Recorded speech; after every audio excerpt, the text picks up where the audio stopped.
हरे हरे।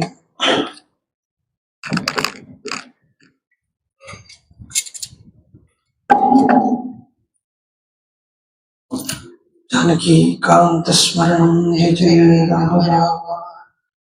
गोपिका जीवन स्मरणं गोविंद गोविंद।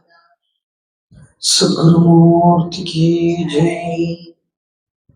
गुरु ब्रह्मा गुरु विष्णु गुरुदेवो महेश्वरः। गुरु साक्षात् परं ब्रह्म तस्मै श्री गुरवे नमः। गुरवे सर्वलोकानां विषजे भवरोगिणां निधये सर्वविद्यानां दक्षिणामूर्तये नमः। यस्य स्मरणमात्रेण नामभक्तिः प्रजायते तन्नमामि यति श्रेष्ठं बोधेन्द्रं जगदां गुरुम्। वागीशाद्याः स्वमनसः सर्वार्थानामुपक्रमे यन्नत्वा कृतकृत्याः स्युः तं नमामि गजाननम्। तुभ्यर्युक्ता चतुर्भिस्फटिकमणिमयीम् अक्षमालां हस्तैनेकेन पद्मं सितमपि च सुखं पुस्तकं चापरेण भाषा कुन्देन्दुशङ्खस्फटिकमणिनिभा भासमाना असमानं सा मे वाग्देवतेयं निवसतु वदने सर्वदा सुप्रसन्ना। कूजन्तं राम रामेति मधुरं मधुराक्षरम् आरुह्य कविताचाकां वन्दे वाल्मीकिकोकिलम्। पिपीलिकाग्रहजातं वाल्मीकिरितिविश्रुतं कविमुख्यम्। रामायणस्य जनकम् उपास्महे सततं क्षेमाय आञ्जनेयमतिपाटलाढ्यं काञ्चनाद्रिकमनीयविग्रहं पारिजाततरुमूलवासिनं भावयामि परमानन्दम्। यत्र यत्र रघुनाथकीर्तनं तत्र तत्र कृतमस्तकाञ्जलिं बाष्पवारि परिपूर्णलोचनं मारुतिं नमत राक्षसान्तकम्। वेदवेद्ये परे पुंसि जाते दशरथात्मजे वेदः प्राचेतसादासीत् साक्षात् रामायणात्मना। वैदेही सहितं सुरद्रुमतले हैमे महामण्डपे मध्ये पुष्पकमासने मणिमये वीरासने सुस्थितम्। अग्रे वाचगतिप्रभञ्जते दत्तं मुनिभ्यः परं व्याख्यान्तं वरदातिभिः परिवृतं रामं भजे श्यामलम्। नमोऽस्तु रामाय च लक्ष्मणाय देव्यै च तस्यै जनकात्मजायै। नमोऽस्तु रुद्रेन्द्रियमानिलेभ्यो नमोऽस्तु चन्द्रार्कमरुद्गणेभ्यः। सकृतेव प्रपन्नाय तवास्मीति च याचते अभयं सर्वभूतेभ्यो ददाम्येतत्पदं मम। योऽन्तः प्रविश्य मम वाचमिमां प्रसुप्तां सञ्जीवयत्यखिलशक्तिधरस्वधाम्ना। अन्यांश्च हस्तचरणश्रवणत्वगादीन् प्राणान् नमो भगवते पुरुषाय तुभ्यम्। नयन्ती संकोचं सरसि चरुचं दिक्परिसरे सजन्ती लौहित्यं नखकिरणचन्द्रार्धखचिता। कवीन्द्राणां कृत्कैरवविकसनोद्योगजननी स्फुरन्ती कामाक्ष्याः चरणरुचिसन्ध्या विजयते। शान्तं पद्मासनस्थं सुरमुनिविनुतं मैथिलीं वामभागम् रुद्रादिसुरविनुतं गुरुसार्वभौमं श्रीरामचन्द्रं भजे।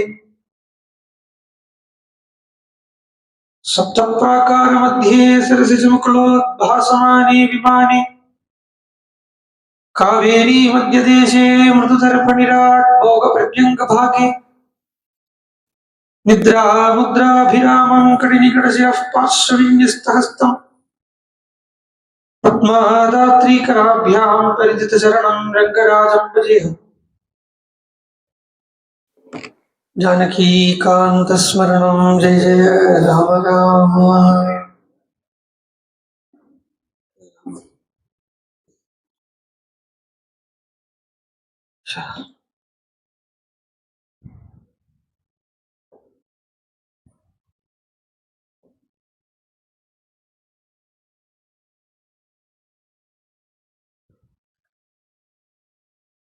वेदे रामायणे चैव भारतश्च பாரதேஷ்ச புராணகே ஆதோ அந்தியே மத்தியேச்ச ஹரி சர்வத்திர கீயத்தை அப்படின்னு சொல்றது. வேதாதிகள்லையும் இதிகாச புராணங்கள்லையும் ஆத்தியத்திலையும் மத்தியத்திலையும் கடைசியிலையும் ஹரியத்தான் எல்லா இடத்துலயும் சொல்லப்படுறது. அந்த இடத்துல சர்வத்திர கீயத்தே அப்படின்னு ஹரியவே எல்லா இடத்துலயும் ஸ்தோத்திரம் பண்ணப்படுறது அப்படிங்கிறது. ஹரி சப்தத்துக்கு நிறைய அர்த்தம் இருக்கு. ஹரிக்கு இந்திரன் அர்த்தம் இருக்கு, ஹரிக்கு விஷ்ணுன்னு அர்த்தம் இருக்கு, ஹரிக்கு குரங்குன்னு அர்த்தம் இருக்கு. குரங்கு, வானரன், வானரம், குரங்கு இருக்கு, அப்படி அர்த்தம் இருக்கு. ஹரிபுங்கவா அப்படின்னு வந்ததுன்னா ராமாயணத்துல வந்ததுன்னா எதிர ஆஞ்சநேயனை குறிக்கும், இல்லாட்டினா சுக்ரீவனை குறிக்கும். ஹரிபுங்கவா. சோ ராமாயணத்துல வரக்கூடிய வானரர்கள் அப்படின்னு சொன்னா அது ஏதோ சாதாரணமா நம்ம பார்க்குற வானரங்கள் எடுத்துக்க வேண்டாம். சாதாரண வானரர்கள் குரங்கு மக்களால பாக்குறத கூட நமக்கு ஆஞ்சநேயான்னு ஒரு புத்தி வர்றது அம்மட்டிலும் படிச்சோம். இந்த கான்செப்ட் வச்சுங்கோ. ஏதோ நம்ம குரங்க பாக்குறத ஹனுமான ஞாபகம் வருது இல்லையா? அதே மாதிரி கழுக பார்த்தா கருடனை ஞாபகம் வருது. அதே மாதிரி ஆமையை பார்த்தா பகவானுடைய கூர்ம அவதாரம் ஞாபகத்துக்கு வருது. சிம்மத்தை பார்த்தா நரசிம்ம அவதாரம் ஞாபகம், பகவான் நரசிம்ம சுவாமி ஞாபகத்துக்கு வருது. சோ அம்மட்டிலும் படிச்சோம். ஆனா அதுக்காக கிஷ்கிந்தால வரப்பட்ட வானரர்கள் அப்படிங்கிறது ஒரு சாமான்யமான ஒரு குரங்கு மொத்தமா இல்லை அப்படிங்கிறது அடிப்படையில வச்சுக்கணும். கிஷ்கிந்தா அப்படின்னு சொன்னே அந்த நகரத்துக்கே பேரு பாருங்க, கிஷ்கிந்தான்னு போட்டிருக்கான். அது சொல்றது மகத்தி நகரம்னு சொல்றார் கிஷ்கிந்தாவை. கிஷ்கிந்தாங்கிறது ஒரு மகத்தான ஒரு நகரம் இருக்கு ராமா அப்படின்னு தான் சுக்ரீவனே கிஷ்கிந்தாவை ராமனுக்கு இன்ட்ரோடியூஸ் பண்றத, கிஷ்கிந்தாவை பத்தி சொல்றத மகத்தான ஒரு நகரம் அப்படிங்கிறாங்க. மகத்தான ஒரு நகரம் அப்படிங்கிறதே மகத் சப்தம்ங்கிறது பரம சப்தத்தை குறிக்கிறது. மகத் அப்படிங்கிறது உயர்ந்த புத்தி தரத்தை குறிக்கிறது. அதுவும் கிஷ்கிந்தா அப்படின்னு சொல்லியாச்சாலே ஒரு வாக்குக்கும் அர்த்தம் இல்லாம கிடையாது இல்லையா? எந்த சப்தத்துக்கும் சம்ஸ்கிருதத்துல அதுக்கு எட்டிமாலஜி உண்டு, அதுக்கு நிருத்தம் உண்டு. whichever word you take, அதுக்கு நிருத்தம் உண்டு. கிஷ்கிந்தா அப்படிங்கிற சப்தத்துக்கு என்ன அர்த்தம் அப்படின்னு பார்த்தா கிஷ்கு அப்படின்னு ஒரு வாக்கு, இந்தன, கிஷ்கு இந்த, அதான் கிஷ்கிந்தா. கிஷ்கு அப்படின்னு சொன்னா அது ஒரு மெஷர்மெண்ட். அதுக்கு ஹஸ்தம்னு சொல்லுவோம் மெஷர்மெண்ட்டுக்கு. அந்த காலத்துல இருந்த மெஷர்மெண்ட் இப்ப சென்டிமீட்டர் மீட்டர் எல்லாம் இருக்கு இல்லையா? அது மாதிரி 2 தாளம் சேர்ந்தா ஒரு ஹஸ்தம், அந்த ஹஸ்தத்துக்கு தான் கிஷ்கு அப்படின்னு பேர். 2 தாளம் சேர்ந்தா ஒரு ஹஸ்தம் அப்படின்னு மெஷர்மெண்ட். இப்ப 100 மீட்டர் சேர்ந்தா 100 சென்டிமீட்டர் சேர்ந்தா 1 மீட்டர் அப்படின்னு சொல்ற மாதிரி 2 தாளம் சேர்ந்தா ஒரு ஹஸ்தம், அதுக்கு தான் கிஷ்குன்னு பேரு. இப்போ ஒரு தாளம்ங்கிறது எவ்வளவு அங்குலம் அப்படின்னு பார்த்தா ஒரு தாளம் 12 அங்குலம். 12 அங்குலம் ஒரு தாளம். தாளம் கை தாள் அப்படிங்கிற மாதிரி 12 அங்குலம். அப்போ இந்த ஹோல் ஹஸ்தம் ஈஸிக்குள்ள கிஷ்குங்கிறது எவ்வளவு இருக்கு அங்குலம் இருக்குன்னா 24 அங்குலம் இருக்கு. இந்த 24ங்கிற அந்த number very much significant in each and every places of Ramayanam. ஒரு இடத்துலயும் 24 ரொம்ப பிரதானமா வச்சுக்கணும். ஏன்னா 24,000 ஸ்லோகம், 24 வயசு ராமனுக்கு வனத்துக்கு வரத. 24ங்கிறதே காயத்ரி தான். 24 அக்ஷரங்கள், காயத்ரியத்தான் இங்க பேஸா எடுத்துக்கிறது. அப்போ 24ங்கிறத அதாவது 24 தத்துவம் அப்படின்னு இருக்கு. அதாவது 24 நம்ம 2ஆ பார்க்கலாம். ஒரு பக்கம் பார்த்தலாம்னா 24 ஒரு வழியா போச்சோம்னா அது 24 தத்துவங்கள். இந்த அடிக்கடி நம்ம சொல்றோம் இல்லையா, 5 கர்மேந்திரியங்கள், 5 ஞானேந்திரியங்கள், 5 தன்மா எசன்ஸ், பூதங்களுடைய எசன்ஸ், 5 பூதங்கள், மனசு, புத்தி, சித்தம், அகங்காரம், இப்படி சேர்ந்து 24 ஒரு பக்கம் போறது. இந்த பக்கம் பார்த்தோம்னா காயத்ரி மந்திரத்தை குறிக்கும்படியா ஒரு 24. அதாவது 2க்கும் மீனிங், ரெண்டுடைய பிரயோஜனம் ஒண்ணுதான். சோ இந்த 24ங்கிறது, இந்த கிஷ்கிந்தாங்கிறது 24 எப்படி இருக்குன்னா என்லைட்டட் 24 இருக்கு. இந்திரம்னா லைட், என்லைட் பண்றது. அதை என்லைட் பண்றது. இப்ப இந்தனம் அப்படின்னு ஃபியூலுக்கு தான் சாதாரணமா இந்தனம்னு சொல்லுவோம். ஏதாவது ஒண்ணு which is useful for enlightening, அதுதான் இந்தனம். அப்ப கிஷ்கிந்தா அப்படிங்கறத இந்த 24 என்லைட் பண்ணின 24 இருக்கு அப்படின்னு சொல்லியாச்சுன்னா அந்த காயத்ரி மந்திரத்தினுடைய பொருளை கொடுக்கக்கூடிய சம்திங் விச் இஸ் தேர். அப்படி உள்ள அந்த கிஷ்கிந்தாவை மகத் நகரம் அப்படின்னு சொல்றது, இந்த கிஷ்கிந்தா எப்படி உருவாச்சுங்கிறதே இதர ராமாயணங்கள்ல சொல்றான். யுத்த கண்டத்துல கூட இருக்கு. எப்படி கிஷ்கிந்தா உருவாகிறது அப்படின்னா விஸ்வகர்மாவால நிர்மிக்கப்பட்டது கிஷ்கிந்தா. அங்க அது பிரம்மா தான் இந்த ரிக்ஷராட் அப்படின்னு சொன்னோமே நேற்றுக்கு, ரிக்ஷராஜ் அப்படிங்கிற ஹனுமானுடைய அப்பா பேரு கேசரி. வாலி சுக்ரீவாளுக்கு அப்பாவும் அம்மாவும் ரிக்ஷராஜ் தான். அப்பா அண்ட் அம்மா both are same for Vali Sugriva. அப்பாவும் அம்மாவுமே ரிக்ஷராஜா தான் இருக்கா. அந்த ரிக்ஷராஜ்ங்கிறவர் சொன்னீங்க நேற்றுக்கு பிரம்மானுடைய கண்ணிலேருந்து 2 டிராப் ஜலம் விழுறது. அவர் யோகத்தில் இருந்த உடனே 2 டிராப் ஜலம் விழுறது. அதை பிரம்மா கையில ஏந்தினார். அதை இந்த ரிக்ஷராட்டுக்கு கொடுத்தார். ரிக்ஷராட்டுக்கு அதை கொடுத்த உடனே அந்த ரிக்ஷராட்டு சொல்றார், நீ இதை கொண்டு பூமிக்கு போ அப்படிங்கிறார். பூமிக்கு போய் ஒரு இடம் சொல்லி கொடுக்குறார். இந்த மேரு பர்வதத்தினுடைய ஒரு பக்கத்துல ஒரு இடம் இருக்கு, அங்க போய் நீ வாசம் பண்ணு. அங்க உனக்கு வாசம் பண்றத உனக்கு பலன் தானா தேடி வந்துக்கும். உனக்கு என்ன பண்ணுங்கிறது எல்லாம் தானா தேடி வரும். ஜஸ்ட் நீ அங்க போய் இரு அப்படிங்கிறத அங்க சொல்ற. அங்க ஒரு பாண்ட் இருக்கு, ரைட் சைடுல ஒரு பாண்ட் இருக்கு, லெஃப்ட் சைடுல ஒரு பாண்ட் இருக்கு. இந்த ரைட் சைடுல உள்ள பாண்ட்ல நீ ஸ்நானம் பண்ணிக்கோ. You can bath in this pond அப்படின்னு சொல்றாரு பிரம்மா. சொல்லி விடுறாரு. நமக்கு எப்பவுமே என்ன தெரியுமோ, எதை பண்ணக்கூடாது சொல்றோம் அதைத்தான் பண்ணுவோம் இல்லையா? இது ஆப்வியஸ்லி. ஸோ முதல்ல கொஞ்ச நாளைக்கு இதுல எல்லாம் ஸ்நானம் பண்ணிட்டு இருந்த ரிக்ஷா எடுக்கு, திடீர்னு அந்த பாண்ட்ல போய் ஸ்நானம் பண்ணேன்னா தோத்து போய் ஸ்நானம் பண்ணிட்டு ஏந்திருக்கிறத சடன்லி ஹி பிகேம் ஃபீமேல். ஒரு ரொம்ப அழகான ஒரு சுந்தரியாகும் மாறிட்டார் இந்த ரிக்ஷராட்டு. அவளை பார்க்கறா சூரியனும் இந்திரனும். இந்திரனும் சூரியனும் அவளை பார்க்கறா. சோ இந்திரனுடைய சக்தி இந்த ரிக்ஷராட்டனுடைய தலையில விழுந்தது. அது வாலியா வந்தது. அதே சூரியனுடைய சக்தி கழுத்துல விழுந்தது. அது சுக்ரீவனா விழுந்தது. கிரீவம்னா கழுத்து. நிறைய இடத்துல துளசிதாசரே சுக்ரீவன் சொல்றதுக்கு பதிலாக சுகண்டன் அப்படிம்பார். அந்த பிராசம் சேரணுங்கிறதுக்காக, இந்த எதிர்சை முனை இருக்கு அது சேரணுங்கிறதுக்காக சுகண்டன் அப்படின்னு எல்லாம் சொல்லுவார். ஸோ பேசிக்கலி கண்டம் அப்படின்னு சொல்றதையே இங்க சவுண்டை பத்தி ஏதோ விசேஷம் இருக்கு அப்படிங்கிறது தெரியறது இந்த கிஷ்கிந்தா மொத்தமா கண்டம் அப்படின்னு சொல்லும்போது. அண்ட் அந்த பேர்கள் எல்லாம் நம்ம பார்த்தோம்னாலேயே என்ன அழகா இருக்கு பாருங்க. அதாவது மெடிடேட்டிங் அப்பான் ராமாயணம் அப்படின்னு, ராமாயணத்துல மெடிடேட் பண்றது, அதுக்குள்ள போறத தாரா ரூமா இது எல்லாமே something which is related to sound. நம்ம அயோத்தியா காண்டத்துல சொல்லிட்டு இருந்தோம், மந்தரா கைகேயி எல்லாம் சவுண்ட வச்சுட்டு இருக்கு. அதே மாதிரி இங்க தாரா அப்படின்னாலே 3 ஸ்தாயி இருக்கு மியூசிக். மந்திரஸ்தாயி, மத்தியஸ்தாயி, தாரஸ்தாயி. The highest octave அதுக்கு தான் தாரஸ்தாயின்னு பேர். லோவஸ்ட் ஒக்டேவுக்கு மந்திரஸ்தாயின்னு பேர். ஹையஸ்ட் ஒக்டேவா இருக்கக்கூடிய தாரஸ்தாயியே இங்க தாரா கனெக்ஷன் இருக்கு.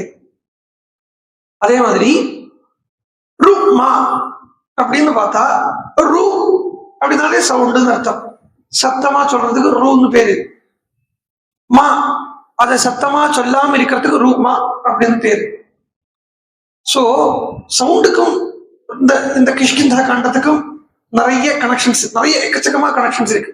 அது நம்ம கொஞ்சம் பார்ப்போம், ரிவீல் பண்றேன் கொஞ்சம் கொஞ்சமா தான். அது என்ன ஒரே அடி அதை உள்ள போட்டோம்னா மண்டை பிடிச்சிடும்.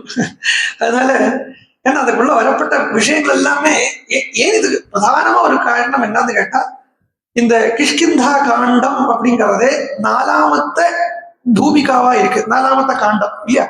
பாலகாண்டம், அயோத்தியா காண்டம், ஆரண்ய காண்டம், 4வது கிஷ்கிந்தா காண்டம் அப்படிங்கிறத இந்த மகாபிராண சக்தியினுடைய சஞ்சார ஸ்தானங்களான மூலாதாரம், சுவாதிஷ்டானம், மணிப்பூரம், அநாகதம். அந்த அநாகதம் எங்கப்பட்ட இடத்துல இந்த கிஷ்கிந்தா காண்டம் இருக்கு. அநாகதம் அப்படின்னு சொல்றதையே அங்க அதுக்குண்டான பூதம் ஏன்னா இந்த ஓரோந்துக்கும் ஓரோரோ பூதம் இருக்கு.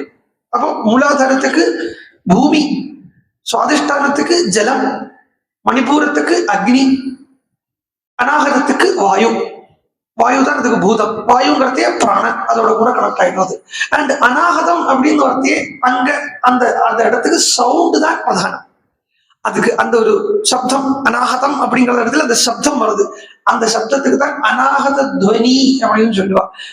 அது இது எல்லாமே கம்ப்ளீட்டா யோகிக் டேர்ம்ஸ். இது அன்லஸ் அண்ட் அண்டில் அதை கொஞ்சம் என்ன சொல்ல அனுபவிக்காமலோ முன்னாடி கேட்டு கல்யாணம் இது புரிய போறது இல்லை. அது நல்லாவே எனக்கு தெரியும். பட் இருந்தாலும் பெட்டர் லேட் தான் நெவர். அதனால இப்ப கேட்டு வச்சுடுவோம். அந்த ஆமா. இன்னும் என்னன்னா, நம்ம ராமாயணத்தை கொஞ்சம் கவனமா பார்த்தோம்னா நிறைய ரகசியங்கள் இருக்குதுல்ல. இப்ப சொல்லாம எப்ப சொல்றது? நவாகத்திலே இதெல்லாம் சொல்ல முடியும் 9 நாள்ல. ஆக்சுவலா நவாகம் கான்செப்டே ஜஸ்ட் இந்த ராமாயணத்தை நுனிப்புல் மேயறது கூட கிடையாது. நுனிப்புல் மேயறதுக்கு பிளான் பண்றதுதான் நவாகம். அதனால அந்த அநாகத துவனி, அங்க சப்தம் அநாகத துவனிங்கிறது ஒரு யோகிக்கு வேற எந்த சப்தமும் இல்லாத சமயத்துல உள்ளுக்குள்ள கேட்கப்பட்ட ஒரு சவுண்டு, அதுக்கு அநாகத துவனின்னு பேரு. அது எப்படி இருக்கும்னா, இந்த மைக் ஹவுல் ஆகிறது ஒரு சவுண்டு வரும் இல்லையா, கிட்டத்தட்ட கேட்டதோ கிட்டத்தட்ட அது மாதிரி இருக்கும். இந்த மைக்கு ஹவுல் ஆகப்பட்ட சவுண்டு எப்படியோ அது மாதிரி வெளியில கேட்கறது இல்லை, உள்ளுக்குள்ள கேட்கும். ஹார்ட் பீட் எப்ப கேட்கும்? நம்மளுடைய ஹார்ட் பீட் நமக்கு கேட்கும். எப்ப கேட்கும்? எந்த சவுண்டும் இல்லாத சைலண்டா இருக்கிறது. இந்த ஹார்ட் பீட்டை விட இன்னும் ஒரு ரொம்ப நாசுக்கான சவுண்டு இந்த அநாகத துவனி. அது சப்தம் தான் அது. அண்ட் எங்க பார்த்தாலும் இதுக்குள்ள இந்த சப்தத்தை வச்சே வரும் பாருங்க. இந்த கிஷ்கிந்தா கண்டத்தை பார்த்ததுன்னா சப்தத்தை வச்சுட்டே வரும். அதுல வாலி சுக்ரீவன் அப்படின்னு 2 பேர். சுக்ரீவா அப்படிங்கிறதையே கண்டத்தை குறிக்கிறது சொல்லிட்டேன். சப்தம் அப்படிங்கிறது இருக்கே, அது 4 வகைப்படுறது. சப்தமே பரா, பஷ்யந்தி, மத்தியமா, வைக்கரி. அது வேதம் சொல்றது.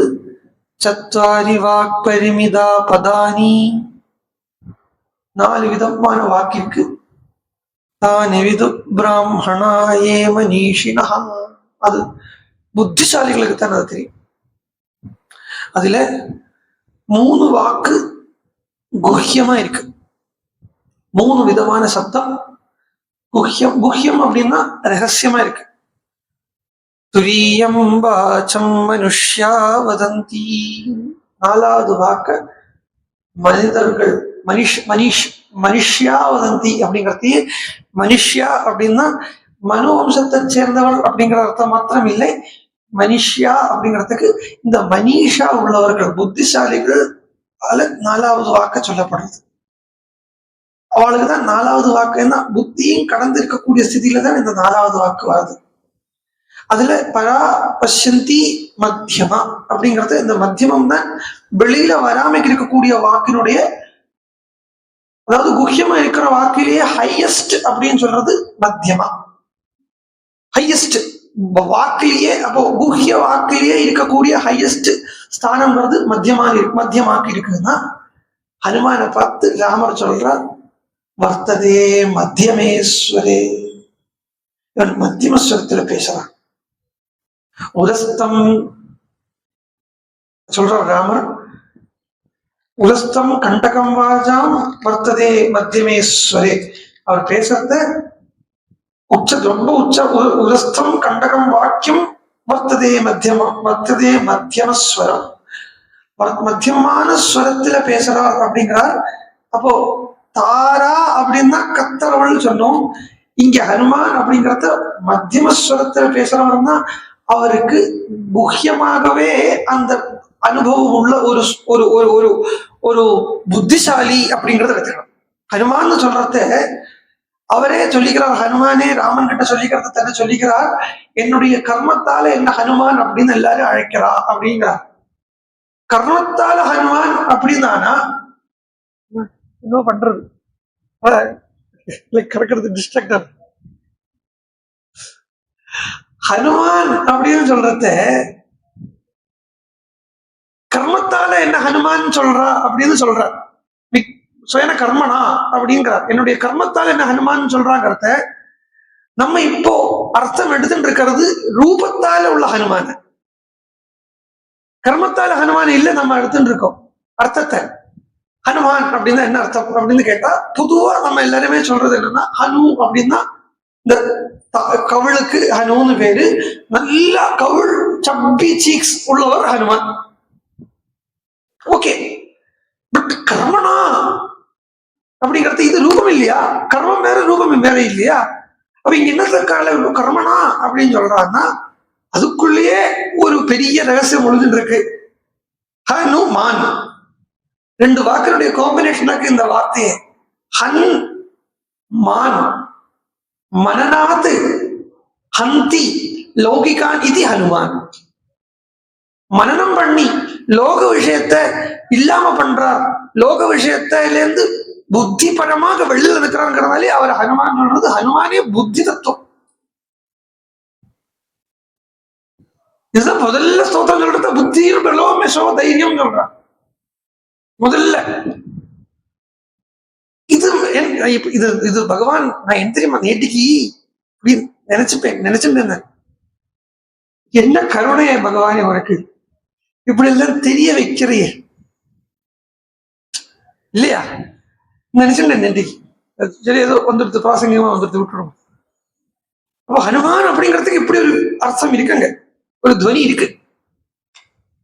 மனனம் பண்ணி லோக விஷயத்தை இல்லாம பண்றவர் ஹனுமான் அப்படிங்கிறத. ஹனுமானுடைய ஜென்மத்தை பத்தி சொல்றத ரொம்ப அழகான ஒரு கதை நமக்கு தெரியும். ஹனுமான் பிறந்தார், அஞ்சனா தேவிக்கு பிறந்தார். அஞ்சனா தேவிக்கு பிறந்த ஹனுமான் பிறந்து விழுந்த உடனே அழுதார். எப்படி அழுதார் அப்படிங்கிறது சொல்றது உத்தரகாண்டத்துல. ஸ்கந்தவனத்துல ஸ்கந்தன் அழுதா மாதிரி அழுதார். கார்த்திகை பெண்களுக்கு ஸ்கந்தன் அழுதா மாதிரி அழுதார். ஏன் அழுதார்? பசியால் அழுதார். அந்த பசி வந்த உடனே அம்மா அஞ்சனா தேவி ஹனுமானுக்கு ஆகாரம் எடுக்கிறதுக்கு வேண்டி எங்கேயோ போய் பாக்குறா. பார்த்தா அங்க எதுவும் அதுக்குள்ளே ஹனுமான் என்ன பண்ணிட்டார்? ஆகாசத்துக்கு பறந்து போறார், சூரியனை பிடிக்கிறதுக்கு போறார். அழகா இருக்கு கதை, அழகா இருக்கு. ஆனா ஹனுமானை பத்தி சொல்றோம், ஹனுமானை பத்தி சொல்றோம். இதுக்குள்ள அப்ப விஷயம் ஏதோ இருக்கணும். No story in Ithikasam will be a mere story. அவர் யாரை பிடிக்க போனார்? சூரியன். நேற்றைக்கு கூட சொன்னோம், சூரியன் அப்படிங்கிறது இந்த மேல் இருக்கப்பட்ட இந்த ஒரு ஸ்டாரை மாத்திரம் குறிக்கிற இது இல்ல. சூரியன் சூரியன் அப்படின்னாலேயே ஜஸ்ட் இந்த ஸ்டார் மட்டும் இல்லை. ஓகே, இந்த ஸ்டாருக்கு சூரியன் பேர் வச்சிருக்கு.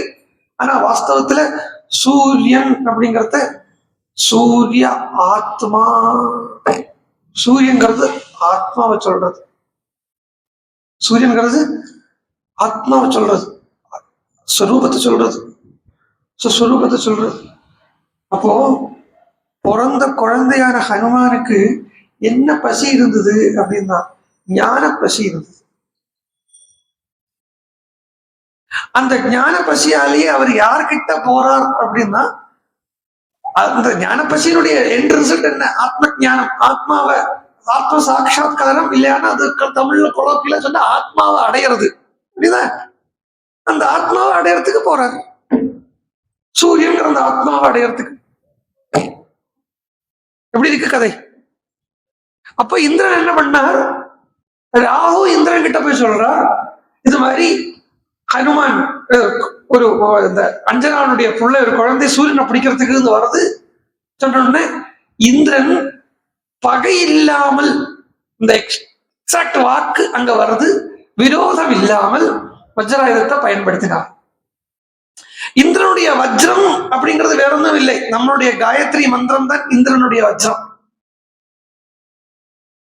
அங்க வலி உண்டாக்குறது இல்லை. அங்க இந்திரன் வாஸ்தவமா சொல்ல போனா ஹனுமானுக்கு இந்த ஆத்மஸ்வரூப சாட்சா்காரத்துக்கு உண்டான உபதேசாத்மகமான காயத்ரி மந்திரத்தை உபதேசம் பண்றார். அங்க இடிக்கவோ அடிக்கவோ ஒன்றும் இல்லை. அதுக்கு சொன்னது இது போய் சொன்னது யாருன்னு கேட்டா ராகு. இந்த ராகுவே ஆக்சுவலா சாயா கிரகம்னு சொல்லுவா, இமேஜினரி பிளானட். அது வாஸ்தவத்துல இது கிடையாது. ஹனுமான் பிறந்தது என்னைக்குன்னு பார்த்தா அமாவாசை என்னைக்கு பிறந்திருக்காரு. இது எப்படி தெரியறதுன்னு கேட்டா, அதனாலதான் ராகு சூரியனை பாக்குறார். புரியலையோ? அமாவாசை அன்னைக்கு தான் சூரிய கிரகணம் வரும். ராகு என்னைக்கு சூரியனை பாக்குறாரோ அன்னைக்கு தான் கிரகணம்.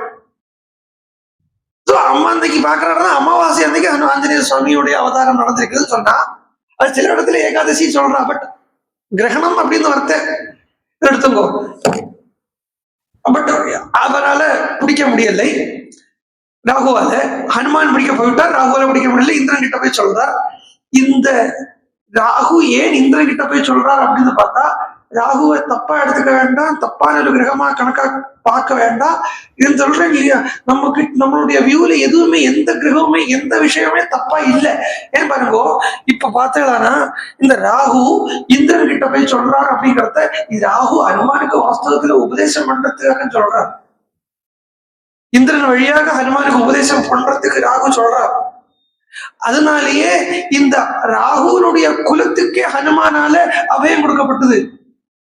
ராகுனுடைய குலத்துக்கே அப்படின்னு சொல்லணுமே, ராகுனுடைய அம்மா யாரும் பாருங்க, ராகுவோட அம்மா யாரும் இல்லை, சிம்மிகா.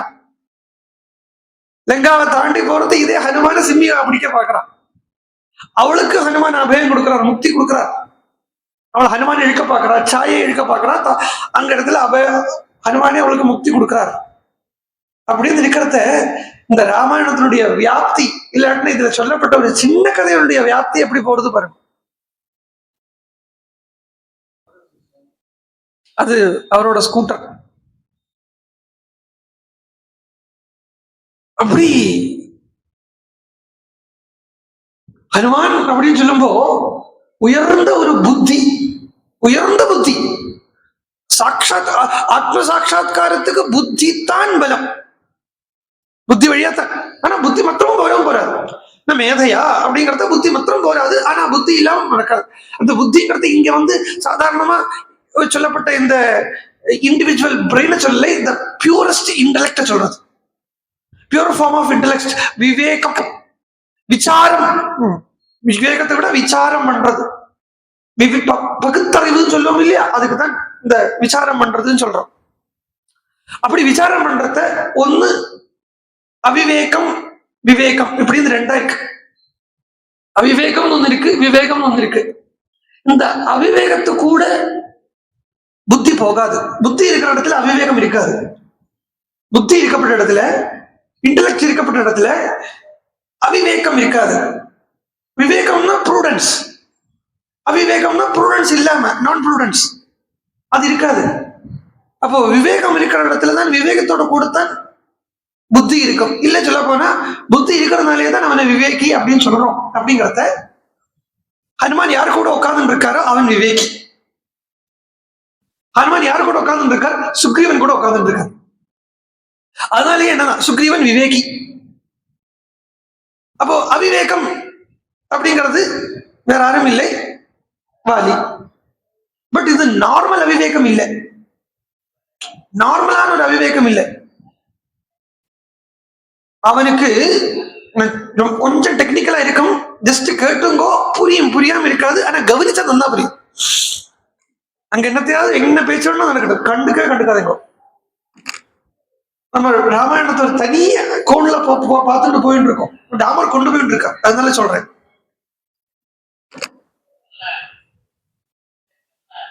அவன் போட்டும்.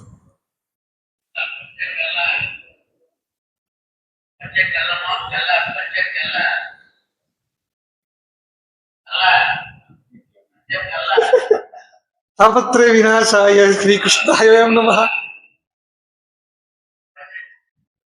பண்ணி ஓகே.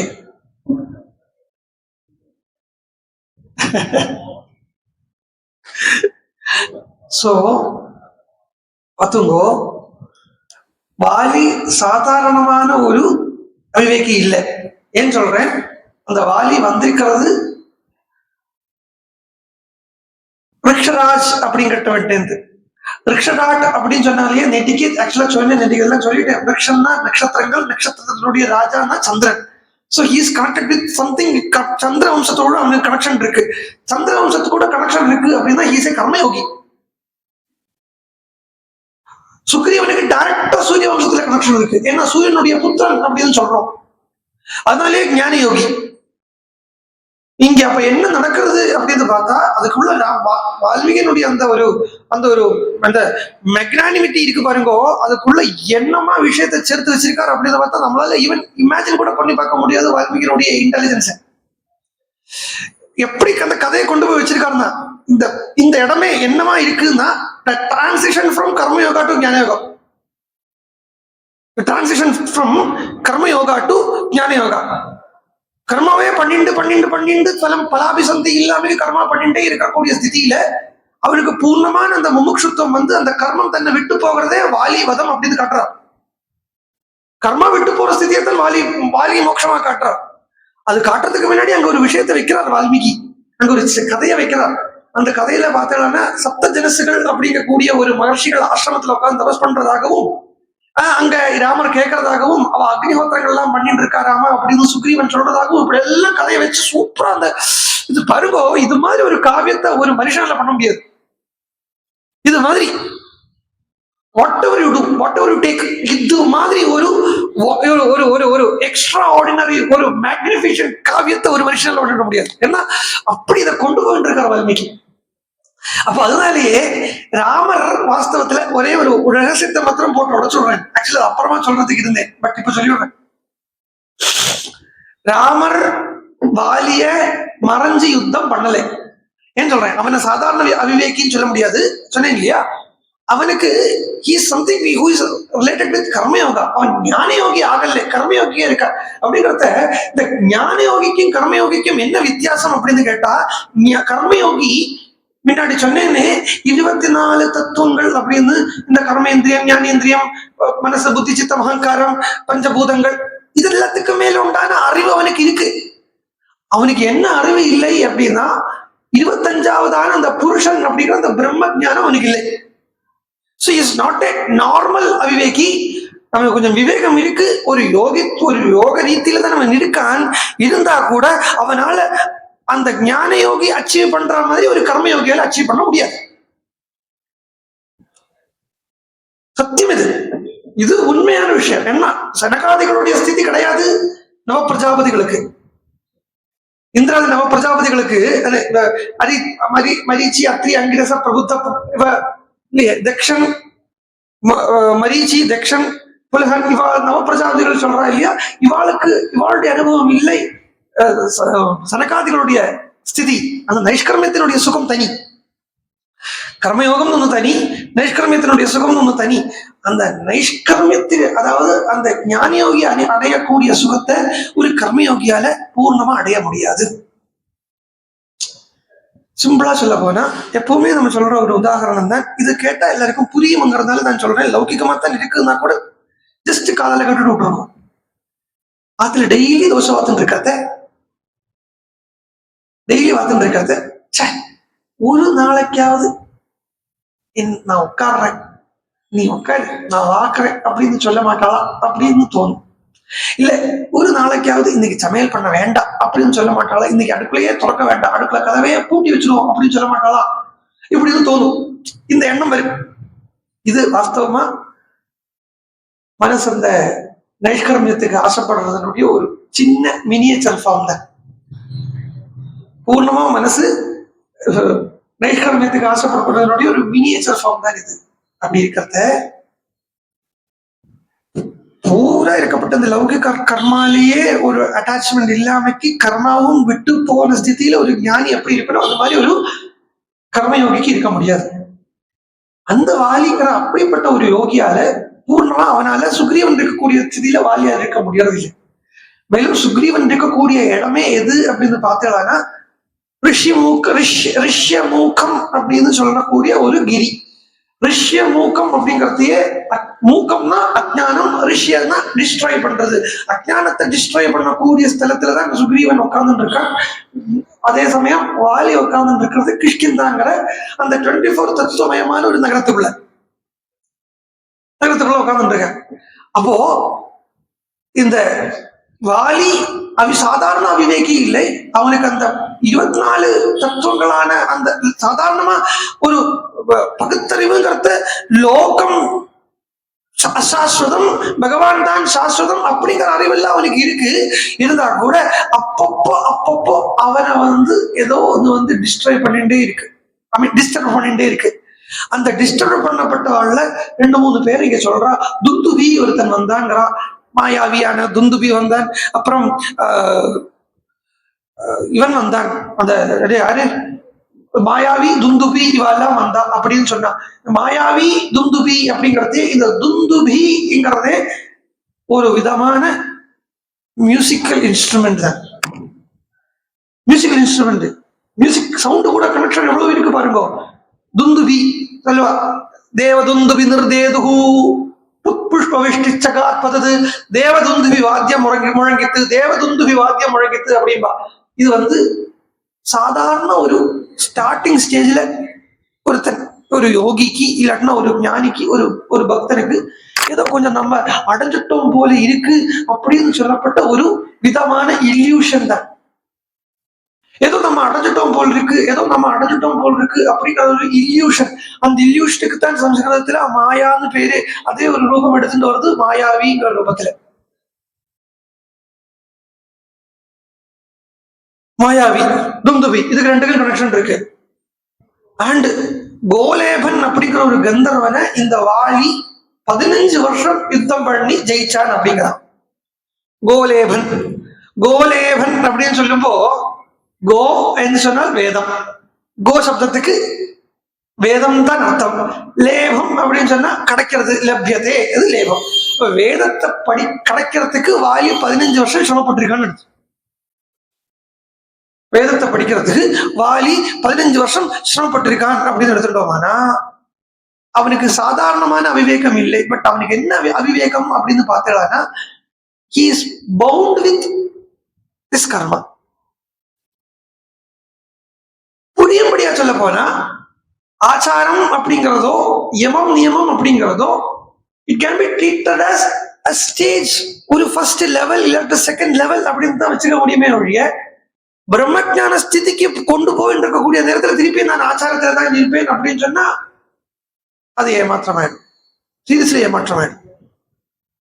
ஆமா, கொஞ்சம் நம்ம உயர்ந்து பார்த்தோம்னாலேயே பகவான அடையறதுக்கு பாவ சுத்தி பிரதானம் அப்படின்னு சொல்றது, பாவம் கூட சுத்தி இல்லாமைக்கு பூதனா பகவான் அடைஞ்சாள் அப்படிங்கிறது பாகவதத்துல கதையா வருது. அப்போ ஃபர்ஸ்ட் ஸ்டெப்பாவோ செகண்ட் ஸ்டெப்பாவோ இருக்கப்பட்ட ஆச்சாரத்தையும் அனுஷ்டானத்தையும் பிரம்மஜான ஸ்திதியிலே நான் வச்சுப்பேன் அப்படின்னு சொன்னா அது அது என்னன்னா, அந்த ஆச்சாரத்துக்குள்ள அவன் கட்டுப்பட்டு போயிடுறான். அப்ப அதுக்குள்ள அவனை பூட்டப்பட்டுடுறது. மடி கிடி எல்லாமே அதுக்குள்ள அடங்கும். கொஞ்ச நேரம் மணி ஓகே ஒத்துக்கலாம், டே பூரா மடியாவா இருப்பேன் இல்லையா? சோ கொஞ்சம் அது இப்ப நான் சொன்னேன் வச்சுங்கோ, அது உங்களுக்கு சீக்கிரம் அதை அக்செப்ட் பண்றதுக்கு சில பேருக்கு, பல பேருக்கு, நாட் சில பேருக்கு, பல பேருக்கு அது மனசு அக்செப்ட் பண்ணாது. ஏன்னா அதுக்குள்ளேதான் இருக்காங்கிறதுனால. அதுல இருந்து விட்டு வெளியில ஒரு லோகம் இருக்கு அப்படின்னு தெரிய வரும்போ இப்ப நான் சொல்றது புரிய வரும்.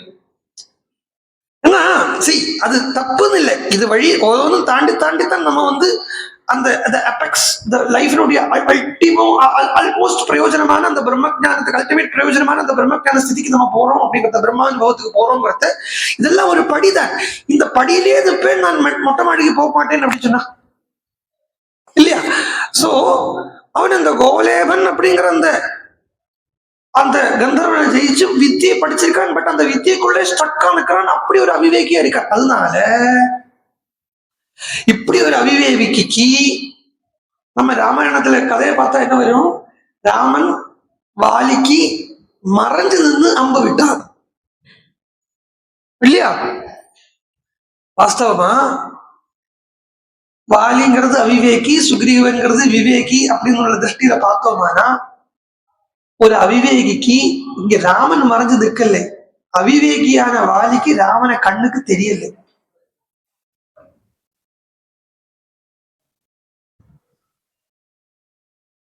இன்னொரு ஆன்சர் இருக்குதுக்கு அன்னைக்கு சொல்லியிருந்தேன். இது ஃபர்ஸ்ட் ஒன். அவிவேகிக்கு பகவான கண்ணுக்கு தெரியல, முடிஞ்சு போச்சு. இது கன்வின்சிங்கா இருக்கு உங்களுக்கு.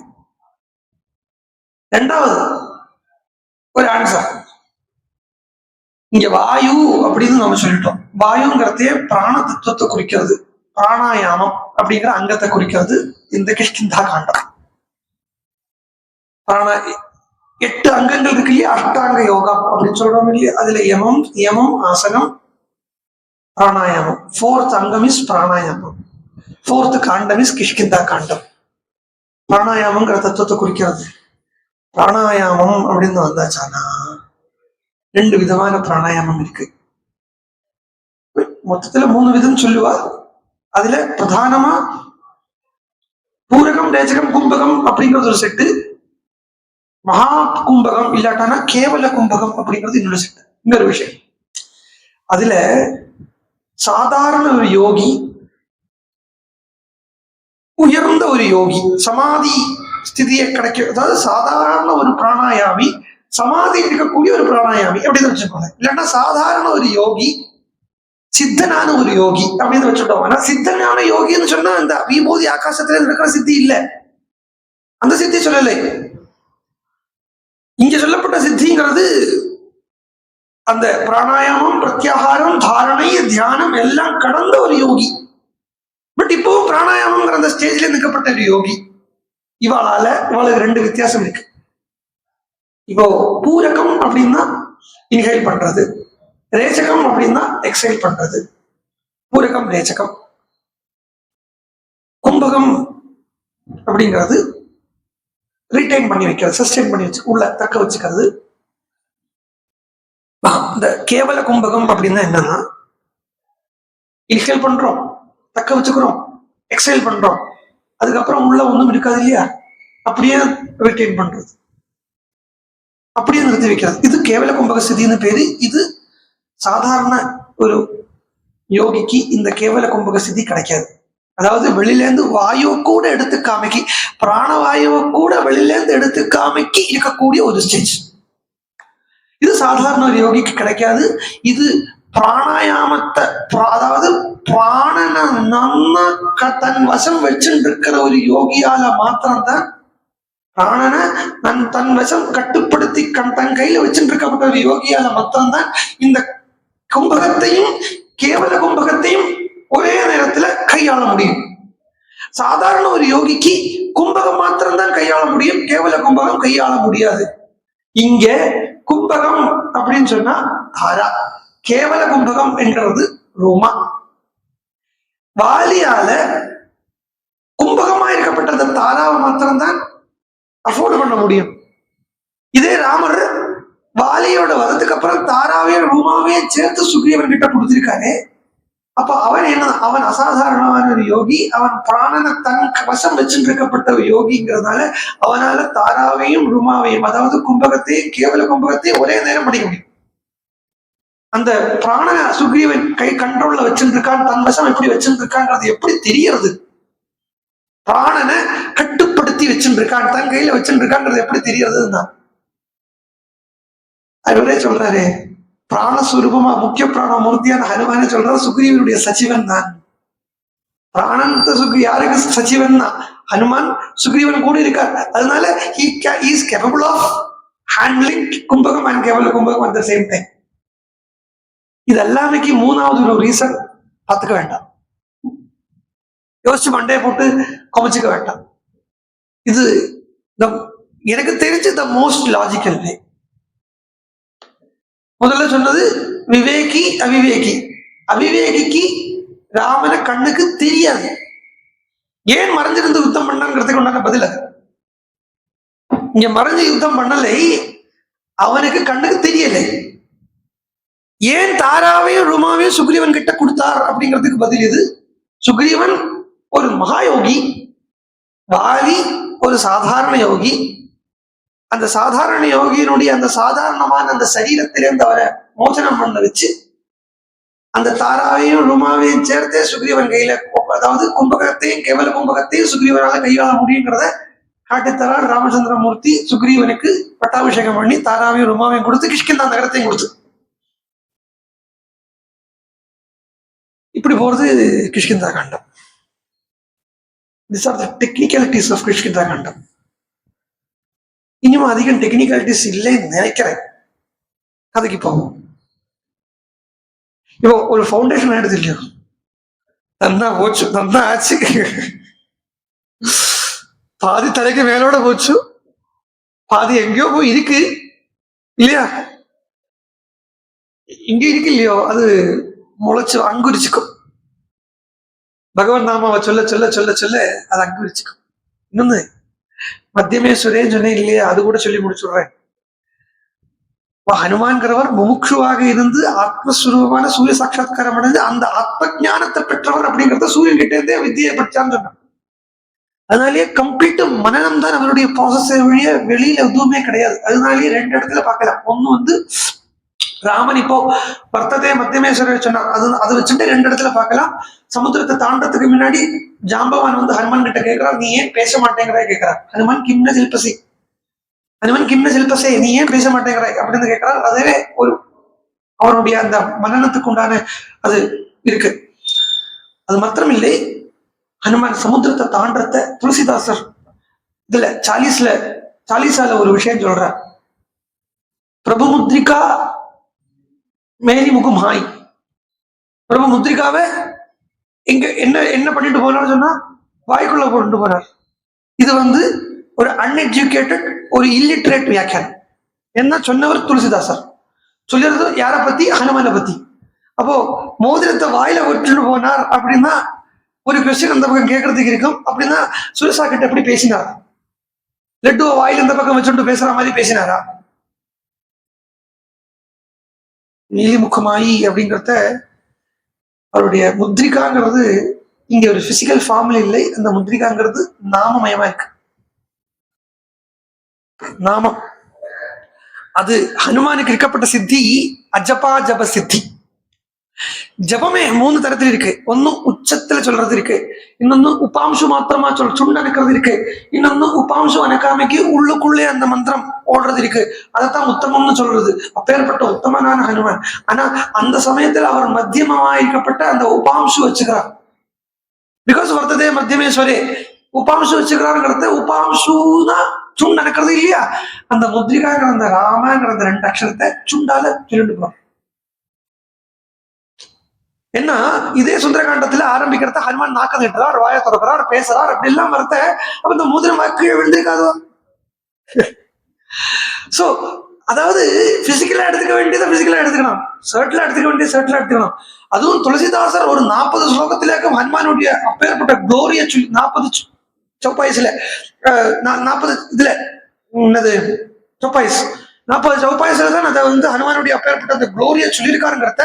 அதுலயும் ஒரு 5 சௌப்பாய்ஸ் பலஸ்ருதியா போயிடுத்து. அப்ப அவ்வளவு குளோரிய பூரா ஒரு 35 சௌப்பாய்ஸ்ல சொல்லியிருக்காருங்கிறத அது சாதாரணமா நம்ம லிட்டரரி மாத்திரம் எடுத்துட்டோம்னா இட் வில் கன்ஃபியூஸ் பண்ணி விட்டுரும். அண்ட் அப்போ ஹனுமானுடைய மத்தியமஸ்வரம் அப்படிங்கிறது அந்த சீதையை பார்க்க போறத ஹனுமான் தன்னுடைய ஜபத்தை, அது இந்த ஜபம் பண்றவளுடைய வாயை பார்த்தாலே தெரியும். ஜபம் பண்றவளுடைய வாய் எப்படி இருக்குது தெரியுமா, அணங்கிண்டே இருக்கும், அணங்கிண்டே இருக்கும். இந்த சேம் ஃப்ரீக்வன்சி. தனியா பேசுறவன் தனக்கு தானே பேசிப்பா இல்லையா, அவளுடைய வாய் அணங்கின்றதா இருக்கும். ஜபம் பண்றவனுடைய வாய் அணங்கின்றதா இருக்கும். ஜபம் பண்றவனுடைய வாய் மட்டும் அணங்கும், தனியா தனக்குள்ளே பேசிக்கிறவனுடைய முகமும் காலும் கண்ணும் எல்லாம் சேர்ந்து அணங்கும். ஜபம் பண்றவனையும் தனியா பேசுறவனையும் பார்த்து தனியா தெரிஞ்சுக்க முடியும். இன்ஃபேக்ட் சொல்ல போனா அவன் சுண்டை வச்சு அவன் என்ன ஜபம் பண்றாங்கிறத கண்டுபிடிக்க முடியும். அது கூட வேண்டாம், ஒரு ஜப சித்தி, ஜபம் கொஞ்சம் கொஞ்சம் சித்தி ஆகுறதுன்னா உட்கார்ந்து பக்கத்துல உட்கார்ந்து இருக்கிற என்ன ஜபம் பண்றானோ அந்த ஜபத்தினுடைய அக்ஷரங்கள் சர்க்கிளா ஹிருதயத்துக்குள்ள அந்த பீஜம் சொல்லும். அந்த பீஜம் நோட் பண்ணும், நோட் பண்ணும். அப்படி அதாவது இதெல்லாமே ஒரு சித்தியோ மேஜிக்கோ இது ஒன்றும் கிடையாது. இதெல்லாம் ரொம்ப சிம்பிளான காரியம் தான், ரொம்ப சிம்பிள் தான். இது நீங்க இப்ப பாருங்களேன், நீங்க இப்போ ஒரு ஹஸ்பண்ட் அண்ட் ஒய்ஃப் இருக்கா, ஒய்ஃப் என்னவோ மூட் அவுட்டா இருக்கா, இல்ல ஹஸ்பண்ட் என்னவோ மூட் அவுட்டா இருக்கா, உடனே முகத்தை பார்த்தா தெரியறது, ஆக்ஷனை பார்த்தா தெரியறது, கண்டுபிடிச்சுட்டா நீ என்ன மூட் ஆஃபா இருக்க கேட்கறான். காரணத்தை அவனே அவனுடைய ஒரு இன்ட்யூஷன்லயோ இல்லைன்னா அவன் வந்து கொஞ்சம் ஊகிச்சோ ஏதோ கண்டுபிடிக்கிறான்னு வச்சுக்கோங்களேன். இதே மாதிரி தான், இதே மாதிரி ஈச்சி நமக்கு பக்கத்துல இப்போ அவ ஹஸ்பண்ட் அண்ட் ஒய்ஃபோ இல்ல கூட இருக்கிறவா ரொம்ப நாளா பார்த்து பழகக்கூடியவா, அவ பேசிக்கிறதையோ வச்சுக்கிறதையோ அவளுக்கு உள்ள வரப்பட்ட அந்த மூட் ஸ்விங்ஸோ இல்லை மூட் ஆஃப் இல்லை சந்தோஷம் இருக்கிறதோ இதெல்லாம் எப்படி எக்ஸ்பிரஸ் ஆகுதோ இதே மாதிரி இதுக்குள்ள இது எல்லாமே மூட் எல்லாமே உள்ளுக்குள்ள தானே, அது எப்படி வெளியில எக்ஸ்பிரஸ் ஆகுதோ இதே மாதிரி இந்த ஜபம் பண்றவா எல்லாம் பக்கத்துல உட்கார்ந்து ஜபம் பண்ணிட்டு இருக்கிறவன் ஜபம் பண்றவா பக்கத்துல உட்கார்ந்தாலும் அவ என்ன ஜபம் பண்றா, என்ன பண்றா, எது பண்றா, இது ஆப்வியஸ்லி தெரிய வரதுல பெரிய காரியம் ஒன்றும் இல்லை, பெரிய விஷயமே இல்லை, ஜுஜுபி. இதெல்லாம் வச்சுட்டு ஒரு மகான் அப்படிங்கிற ஒரு ஸ்டேட்டஸை கொடுத்துடக்கூடாது, அது ஏமாற்றம். So coming back to story, Sugreevan Raman கிட்ட சக்கியம் ஏற்பட்டாச்சு. அங்கதான் இருக்கிறோம். வேற என்ன, கிருஷ்ணதா கண்டம் 3 நாளுக்கு இருக்கணும். ஹரே ராமா. சரி, அப்போ அங்க சக்கியம் ஏற்பட்டது. ராமன் கேட்கிறார், ஆபரணங்கள் எடுத்துட்டு வரப்பட்டது. ஆபரணங்கள் எடுத்துட்டு வந்த உடனே லட்சுமண சுவாமி சொன்னார், நேற்றுக்கு அது அங்கதான் நிறுத்தணும். நேற்றுக்கு நாகம் ஜானாமி கேயூரே நாகம் ஜானாமி குண்டலே நூபூரே தவிஜானாமி நித்தியம் பாதாபிவந்தனாத்து அப்படிங்கிறத சொன்ன உடனே சுக்ரீவன் கிட்ட ராமன் கேட்கிறா, இந்த ராவணன் அவனுடைய இடம் எங்க இருக்கு ஒரு தெரியுமா அப்படின்னு உடனே சுக்ரீவன் சொன்னா, ராமா எனக்கு அவனுடைய நிலையம் தெரியாது, அவன் எங்க இருக்கான்னு ஏது இருக்கான்னு எனக்கு தெரியாது, அவனுடைய சாமர்த்தியம் தெரியாது, அவன் எப்படி இருக்கப்பட்டவன் தெரியாது அப்படின்னு சொன்னோடனே ராமர் ரொம்ப கேவி கேவி கேவி கேவி அழறா சீதையை நினைச்சு. ஒன்னும் தெரியாம ஆயிடுத்தே, ஒன்னும் தெரியாம போயிடுத்து, எப்படி இருக்கே அப்படின்னு சொன்னோன்னு சுக்ரீவன் வந்து ஆஸ்வாசப்படுத்துறான் ராமனை, நீ இப்படி அழலாமா, எனக்கும் பொண்டாட்டி நானும் பொண்டாட்டி எழுந்துதான் உட்கார்ந்துட்டு இருக்கேன்.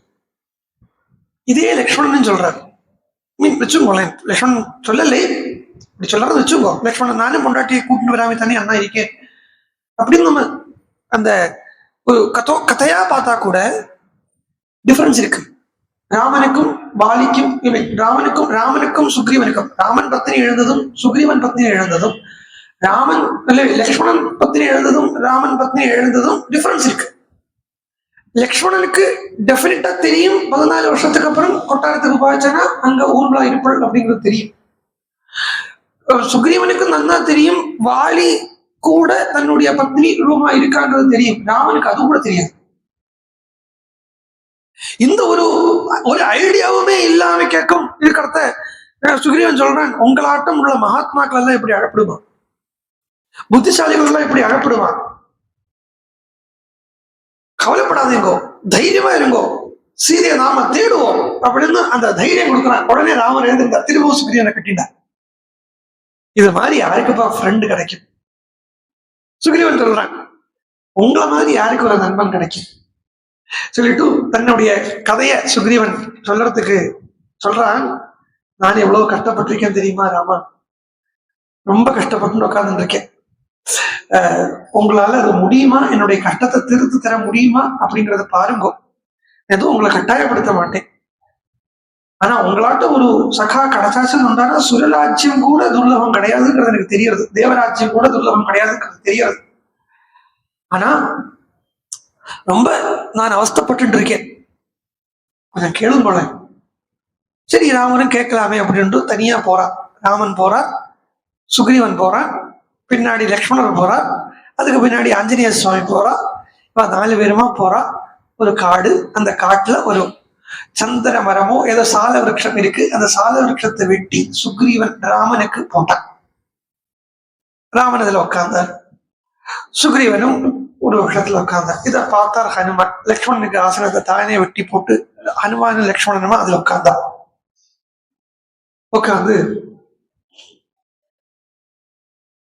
வாஜ பிரணயாத்ராமம் ஹர்ஷவ்யாகுலதாட்சரம் அகம் வினிஷ்கிருதோ பிராதா சராம்யேஷ பயார்திதா ரிஷ்யமோகம் கிரிவரம் ஹிருதபார்யா சுதுக்கிதா.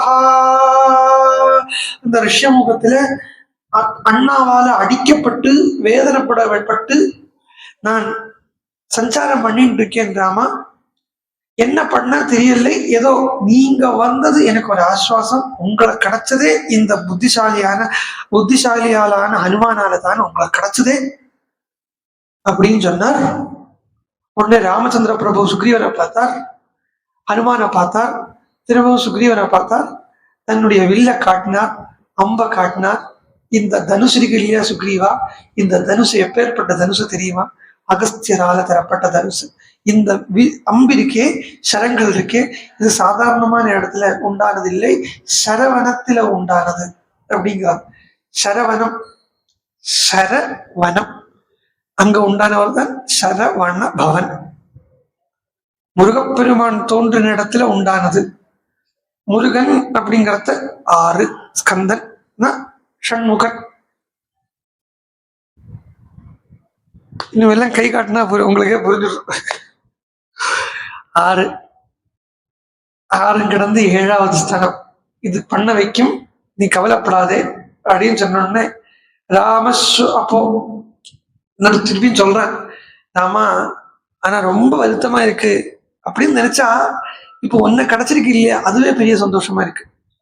ராமசோகா விபூதோகம் சோகார்த்தானாம் பவான் கதி. கஷ்டப்பட்டுட்டே இருக்கப்பட்டவனுக்கு ஒரு கதி வேணுமே அப்படின்னு பார்த்தா அது நீதான். அதனால அப்படி ரொம்ப கஷ்டப்பட்டு இருக்கேன் ராமா அப்படின்னு சொன்னோடனே சுக்ரீவனுடைய கண்ணுல இருந்து புலப்பலான்னு கண்ணீர் வந்துருது. அதை நிதானப்படுத்தின்றான், கண்ணால தொடச்சுட்டு கேவலம் ஹி சகாயாமே ஹனுமத் பிரமுகாஸ்துமே அதோகம் தாரயாம் யத்ய பிராணான் கிருஷ்ணகதோ பிசன். இந்த ஹனுமான்ல இருக்கிறதுனாலதான் நான் தற்கொலை பண்ணிக்காம பிராணனை தரிச்சுட்டு இருக்கேன். ஏ தேஹி கபய ஸ்னிக்தாக மாம் ரக்ஷந்தி சந்ததாக. இந்த கவிகள் இருக்காளே, இந்த வானரா, இவாதான் என்ன ரட்சணம் பண்ணிட்டு இருக்கா. சதா கச்சந்தி கந்தவியோ நித்தியம் திஷ்டந்தி சாஸ்தித்தே. நான் உட்கார்ற இடத்துலயே அவ உட்கார்ந்துட்டு இருப்பா, என்ன விட்டா அந்தண்ட இந்தண்ட நீங்க மாட்டா. அவ எங்க கூடிய உட்கார்ந்துட்டு இருப்பா.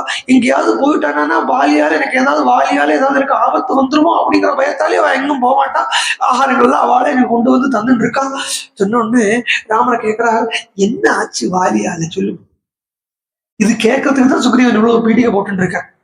வாஸ்தவமா டைரக்டா விஷயத்த சொல்லலாம். இது சும்மா இப்படி ஏதோ சுத்திக்கிட்டே இருக்கிறது. இந்த பீடிகை போடுறது சொல்லுவாள்ல, அதுதான் சுக்ரீவன் முதல்ல பண்ணிட்டு இருக்கா. எனக்கு அப்படி இருக்கு, நான் இப்படி கஷ்டப்படுறேன், இப்படி என்னவோ ஒரு கஷ்டம், என்னவோ ஒண்ணு சொல்றதுக்கு இருக்கு, அது அப்படியே சொல்லிவிட. I can save my time. No seriously, இப்போ உனக்கு இன்னும் உங்ககிட்ட சொல்றதுக்கு இருக்கு, அப்படியே சொல்லு. அதை சுத்தி வளைக்காது. சுத்தி வளைச்சாலே அதுதான் சொல்ல போறேன். அதுக்கு எதுக்கு சுத்தி வளைக்கணும்? ராமன் கேட்கட்டும் அப்படின்னு வெயிட் பண்ணிட்டு இருக்கார் சுக்ரீவன். அது மாதிரி இவாளும் நாம கேட்கணும் அப்படின்னு காத்துட்டு இருக்காளோ என்னமோ. கேட்ட அது சொல்றது சாஸ்திரம் சொல்றது, நான் பிரஷ்ட கசித் புருயாது அப்படிங்கிறது, கேட்காம யாருக்கும் சொல்லாதேங்கிறது. அதே மாதிரி கஷ்டத்தை கூட கேட்டதுன்னு சொல்லணும் போல் இருக்கு. ராமனே கேட்டார், என்ன கஷ்டம் இருக்குன்னு கேட்டார். ஒன்னு சொல்ல ஆரம்பிச்சான், ராஜ்யம் பிரசஸ்ய பிதృபைதாமகம் மகத் மகத் அப்படிங்கிற ராஜ்யம், கிஷ்கிந்தா ராஜ்யம். அதை எங்க அப்பா கிருஷ்ணராஜ் பார்த்துட்டு இருந்தார். அதுக்கு அப்பா போனதுக்கு அப்புறம் வாலிக்கு பட்டாபிஷேகத்தை பண்ணி வச்சா, வாலி நானுமா பார்த்துட்டு இருந்தோம் ராஜ்யத்தை. வாலிதான் ராஜா, மகா பலசாலி. ஒரு நாளைக்கு மாயாவி அப்படிங்கிற ஒரு ராட்சசன், ஒரு தேஜஸ்வியான ராட்சசன், துந்துபியனுடைய பிள்ளை, துந்துபியனுடைய மூத்த பிள்ளை நேரா எங்க கிட்ட வந்தார். யாருடா இங்க வாலி அப்படின்னு கேட்டான். யுத்தத்துக்காக வந்திருக்கேன் அப்படின்னா.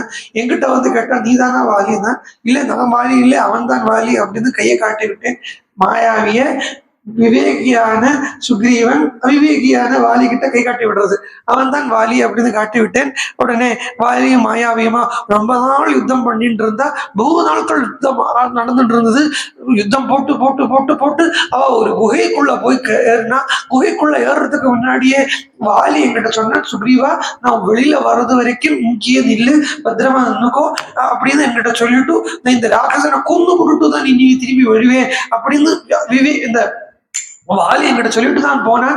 நானும் வாசல்ல நின்றுட்டு இருந்தேன். யுத்தம் நடந்துட்டு இருந்தது. 1 வருஷம் ஆச்சாம் அந்த யுத்தம் முடியறதுக்கு. அப்பவும் முடிஞ்சதோ முடியலோ தெரியல, சுக்ரீவன் அங்கேயே நின்றுட்டு இருக்கான். ரொம்ப நாளைக்கு அப்புறம் அந்த இடத்துல இருந்து கொஞ்சம் பிளட் வெளியில வருது. அதுவும் சபேன ருதிரம் திருஷ்டுவா சதோகம் பிருஷதுக்கிதா.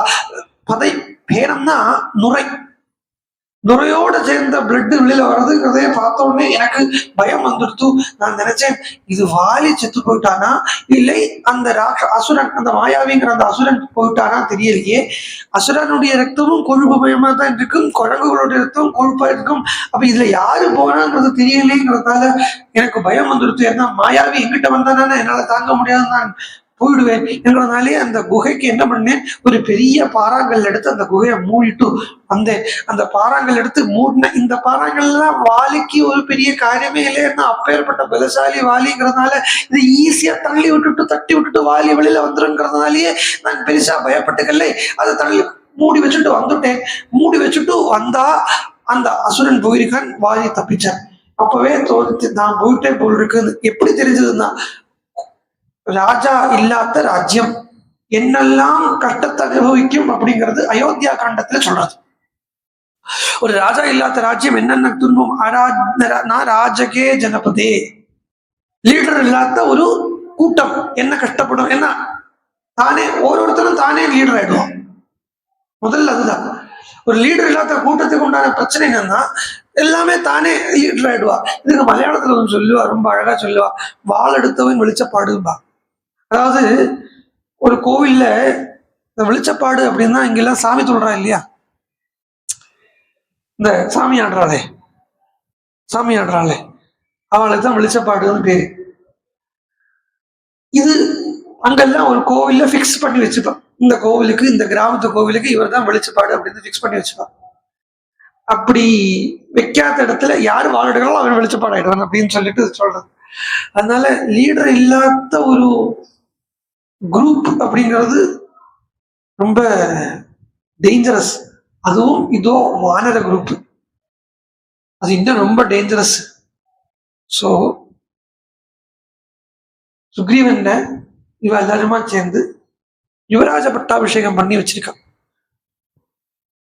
சுக்ரீவன் சத்திரத்தோடையும் சாமரத்தோடையும் அபிஷேகம் பண்ண தலையோட வந்துட்டு இருக்கான். அப்படி வந்துட்டு இருக்கிற சுக்ரீவன் எந்த குகையில வாலியை வச்சு பூட்டலை, ஆக்சுவலா கல்லை வச்சு மறைச்சு வச்சுருக்கானோ அந்த இடத்துக்கு சுக்ரீவன் வந்ததும், வாலி அந்த மாயாவியை ஜெயிச்சு வெளியில வந்ததும், கல்லை தள்ளிட்டு வெளியில வந்ததும் ஒரே டைம். என்னை கொண்டுட்டு ராஜ்யத்தை எடுத்துக்கணும்னு பாக்குறியா, என்னை கொண்டுட்டு ராஜ்யத்தை எடுத்துக்கணும்னு பாக்குறியா. இப்படி கதை போறது, கதை இப்படி போறது.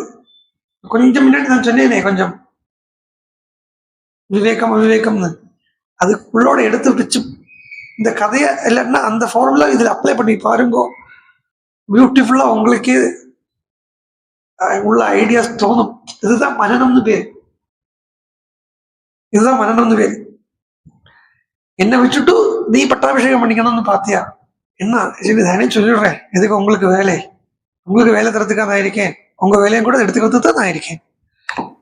ஆமா, இந்த மனசு இருக்கே, இந்த மனசே 2 படுறது. விவேகமா ஒரு பாகம் இருக்கும், அவிவேகத்தோட ஒரு பாகம் இருக்கும். விவேகமா இருக்கப்பட்ட பாகம் அப்பப்ப நினைச்சுக்கும், இன்னைக்கு கதைக்கு போகணும், இன்னைக்கு பிரவச்சனத்துக்கு போகணும் அப்படின்னு விவேகம் உண்ட பாகம் நினைச்சுக்கும்.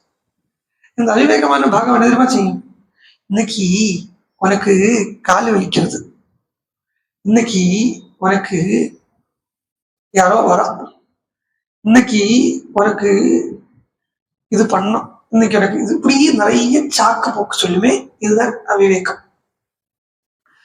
And take it from me, இந்த அவிவேகத்தினுடைய குவான்டிட்டி தான் ஜாஸ்தி விவேகத்தை விட. அதனாலேயே பல சமயமும் விவேகத்தை அவிவேகம் சப்ரஸ் பண்ணும். அதே நடக்கிறது. ஏன்னா இது வரைக்கும் ராமன் வரல. ராமன் வந்தாச்சுன்னா அதுக்கப்புறம் விவேகம் சப்ரஸ் பண்ணிடும் with the help of Rama. இதான் நடக்கிறது. இப்ப சொன்னதுதானே அப்படியே கதையா நடக்கிறது. இப்படி அந்த வாலி கோபிச்சுட்டா சுக்ரீவனை அட்டி போட்டு அட்டிச்சு உடச்சு சுக்ரீவன் ஊரா சுத்துறான் பயந்துண்டு. அன்னைக்கு பட்டாபிஷேகம் பண்ணிட்டு நகரவலத்துக்கு எல்லாம் சன்னியாசிகள் தான் வருவாளே, சாமியார்கள் தான் வருவாளே, என்ன பட்டண பிரவேசம்னு வருவாளே, அது மாதிரி வந்த பாவம். அது மாதிரி வந்த வாலிக்கு சுக்ரீவனுக்கு அன்னைக்கு வீட்டை விட்டு வெளியில் இறங்கினவன் அதுக்கப்புறம் வீட்டுல ஏறல ஆட்டிச்சு உதைச்சு ஓட வைக்கிறான். ஓட விரட்டுறான். இப்படி விரட்டுறான், அங்க விரட்டுறான், இங்க விரட்டுறான், இப்படி போறான் அப்படி போறான். கடைசியில ராம எங்கெல்லாமோ சுத்தி இந்த ரிஷிமுக பர்வத்தில் உட்கார்ந்துட்டு இருக்கேன். ராமர் பார்த்தார். இவ்வளவுதானே, கவலைப்படாத சுக்ரீவா, நான் பாத்துக்கிறேன், அமோகமான திருப்பியும் சொல்றான். வாலினசபயாத்தஸ்ய சர்வலோக பயாபஹா கர்த்தமுகசிமே வீர பிரசாதம் தஸ்ய நிகிரஹாத். ராமா, எனக்கு நீ பிரசாதம் பண்ணு. அவனை இல்லாம பண்ணி வாஸ்தவமா ராமன் கிட்ட கேட்டுக்கப்பட்ட ஒரு யோகியினுடைய பிரார்த்தனை. பகவானே, எனக்கு இருக்கப்பட்ட அவிவேகத்தையோ எனக்கு இருக்கப்பட்ட விக்னங்களையோ நீக்கி தந்து என்ன உங்க கூட சேர்த்து வச்சுக்கோ அப்படிங்கிறது. அவிவேகத்தையோ அபுத்தியோ குபுத்தியோ இல்லாம பண்ணிடும். சரி, இந்த அவிவேகம்ங்கிறத கேட்டகரிக்குள்ள சோம்பேறித்தனம், சோம்பல் எல்லாம் வந்துடும். அதெல்லாமே வந்துடும். பகவான் கிட்ட சுக்ரீவன் கேட்டுக்கிறான். இது செல்ஃபிஷ் இன்டென்ஷன் இல்லை, ராமனை வச்சுக்கணுங்கிறதுக்காகவே உண்டான ஒரு பிரார்த்தனை. இது பகவான் கிட்ட ஆரம்ப ஸ்டேஜ்ல பிரார்த்தனை பண்ணிக்கிறத, பகவானே அட்லீஸ்ட் இந்த கதை கேட்கும்போது தூக்கம் வராம இருக்கணுமே. சீரியஸ்லி. ஆனா கதை கேட்கறத தூங்குறன்னு வச்சுக்கோ, அது தப்பு இல்லைன்னு என்ன. ஏன்னா தூக்கம் எங்க வரும்னா மனசு லயிக்கக்கூடிய இடத்துலதான் தூக்கம் வரும். மனசு லயிக்கிறது இல்லையா, அங்கதான் தூக்கம் வருது. இந்த தூக்கத்துக்கு தூக்கம் இல்லை தானே ஒருத்தர் ஊரா போய் மாத்திரை வாங்கி சாப்பிடுறான். அப்போ அந்த தூக்கத்தை கதை சொல்றவங்களால கொடுக்க முடியும்னா how great these fellows are. And moreover, இது எல்லா சாதனைக்குமே அதாதானே ஜபம் பண்றதுக்கு உட்காந்தா காலி வலிக்கும். இதெல்லாமே பகவான் கிட்ட கேட்டுக்கிறதுல தப்பு இல்லை. ஏன்னா இது என்னத்துக்காக, பகவான உபாசனை பண்றதுக்கு, பகவான பக்தி பண்றதுக்காக இதெல்லாத்தையும் பண்ணு தான் தானே சொல்லணும். சோ அப்படியே சுக்ரீவன் கேட்டுக்கிறான் ராமன் கிட்ட, அந்த அவனுடைய நிகிரகத்தால என்னுடைய பயத்தை நீக்கித்தா ராமா அப்படின்னு ராமன் கிட்ட சுக்ரீவன் கேட்டுண்டான். ராமன் திருப்பியும் சொல்றான், இதோ கேட்கிறா சுக்ரீவா, சரம் இருக்கு, கோதண்டம் இருக்கு, அம்பு இருக்கு, பயப்படாதே, தூஷண திருஷ்டசால் எல்லாரையும் இல்லாம பண்ண தனுசாக்கம் இது, கவலையே படாதே, நான் உன்னை காப்பாத்துறேன் அப்படின்னு அபயம் கொடுக்குறான். இங்க பாருங்க, நான் உன்னை காப்பாத்துறேன். ஆனா அது ராமா, உன்னால அது முடியுமோ எனக்கு தெரியல. உன்னால அது முடியுமோ எனக்கு தெரியல. இது ஓகே, ஒரு வழி, ஒரு சைடோட பார்த்தோமானா அவனுடைய அந்த அதாவது சஞ்சலமான ஒரு புத்தி, அதனாலே ராவண சந்தேகப்படுறது அப்படின்னு இருக்கு. இன்னொரு பக்கம் பார்த்தா புரந்தரதாசர் ஒரு கீர்த்தனம் இருக்கு.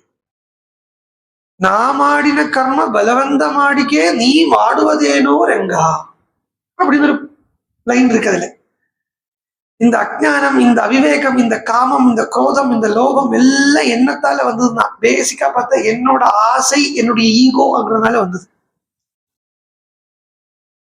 நான் ஆசைப்பட்டேன், நான் கோவப்பட்டேன், நான் தூக்கப்படுறேன். அப்போ அந்த ஆசைக்கு நீ எப்படி ஜவாப்தாரியாக முடியும்? அந்த ஆசையை அறக்கிறதுக்கு ஒன்னால அப்படி முடியும். நானா அது அறத்து களைஞ்சாத்தானே ராமா அப்படிங்கிற ஒரு ஆங்கிள் கூட, அதாவது ஒரு ஒரு உயர்ந்த ரீதியில் உள்ள ஒரு சரணாகதியை கூட இங்க பார்க்கலாம். ஒரு இன்டெலெக்சுவல் சரணாகதியை பார்க்கலாம். ஒரு இன்டெலெக்சுவல் சரணாகதி எப்படி இருக்கு?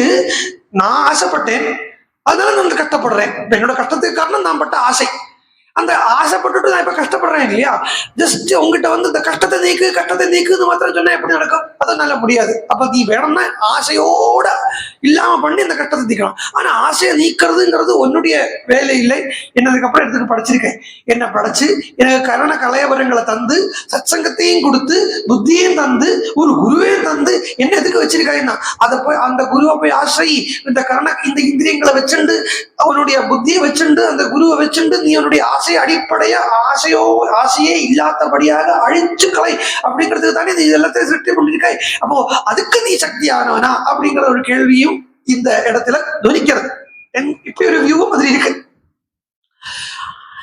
மேலும் சொல்றான் சுக்ரீவன், அது உன்னால முடியுமோ தெரியல. இது என்னாச்சுன்னா இன்னொரு கதையை சொல்றேன் கேளுன்னா, இந்த மாயாவியோட அப்பா துந்துபி மகிஷ ரூபத்தை எடுத்துட்டு வந்தான். நேர வாலிட்ட வரல, ரொம்ப கோவிச்சுட்டு இருக்கான். ரொம்ப கோபத்துல நேரா அங்கேருந்து துந்துபி சமுத்திரத்துக்கிட்ட போறான். சமுத்திரத்திட்ட போய் சண்டை கேட்கிறான்.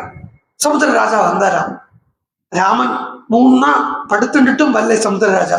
இந்த துந்துபி சண்டைக்கு கூப்பிடணும்னு வந்திருக்கான். இதை ராமன் நோட் பண்ணி வச்சுட்டார். ஓ, சமுத்திர ராஜா வர சொல்றவானா சண்டை போட்டாத்தான் அப்படின்னு தான் கோதண்டத்தை எடுத்து வந்துட்டார். Same formula applied. சமுத்திர ராஜா வந்தாரா, எனக்கு சண்டை போடணும் தானா வாலி, நான் அதுக்கு ஆள் இல்லை, எனக்கு இங்க நிறைய என்னை ஆசிரியிச்சு நிறைய மீன் அது இதெல்லாம் இருக்கு, உனக்கு தகுந்த ஆள் யாருன்னா ஹிமவான் தான். ஹிமவான் மலைகளுக்கெல்லாம் ராஜா, பரமேஸ்வரனுடைய மாமனார் அப்படிங்கிறார். சங்கரஸ்ய அப்படின்னு சொல்லிட்டு அந்த பரமேஸ்வரனுடைய மாமனாரான ஹிமவான் கிட்ட போ, அவன்கிட்ட போய் சண்டை கேளு, அவன் தான் அவனுக்கு தகுந்த ஆளுன்னார். இந்த துந்துபி நேர ஹிமவான் கிட்ட வந்தான். குலுக்கிறான். ஹிமாலயத்தினுடைய தாழ்வாரத்துல போய் இருந்து ஜெர்ம்பனம் பண்றான், எனக்கு சண்டையத்தா. ஹிமவான் உடனே விருத்த ரூபத்துல வெள்ள வெள்ளையது வந்தாராம், புகை ரூபத்துல வந்தாராம். வந்து கேட்டாரு, அவனுக்கு என்ன வேணும் தாராம், எனக்கு சண்டை வேணும் தாராம்.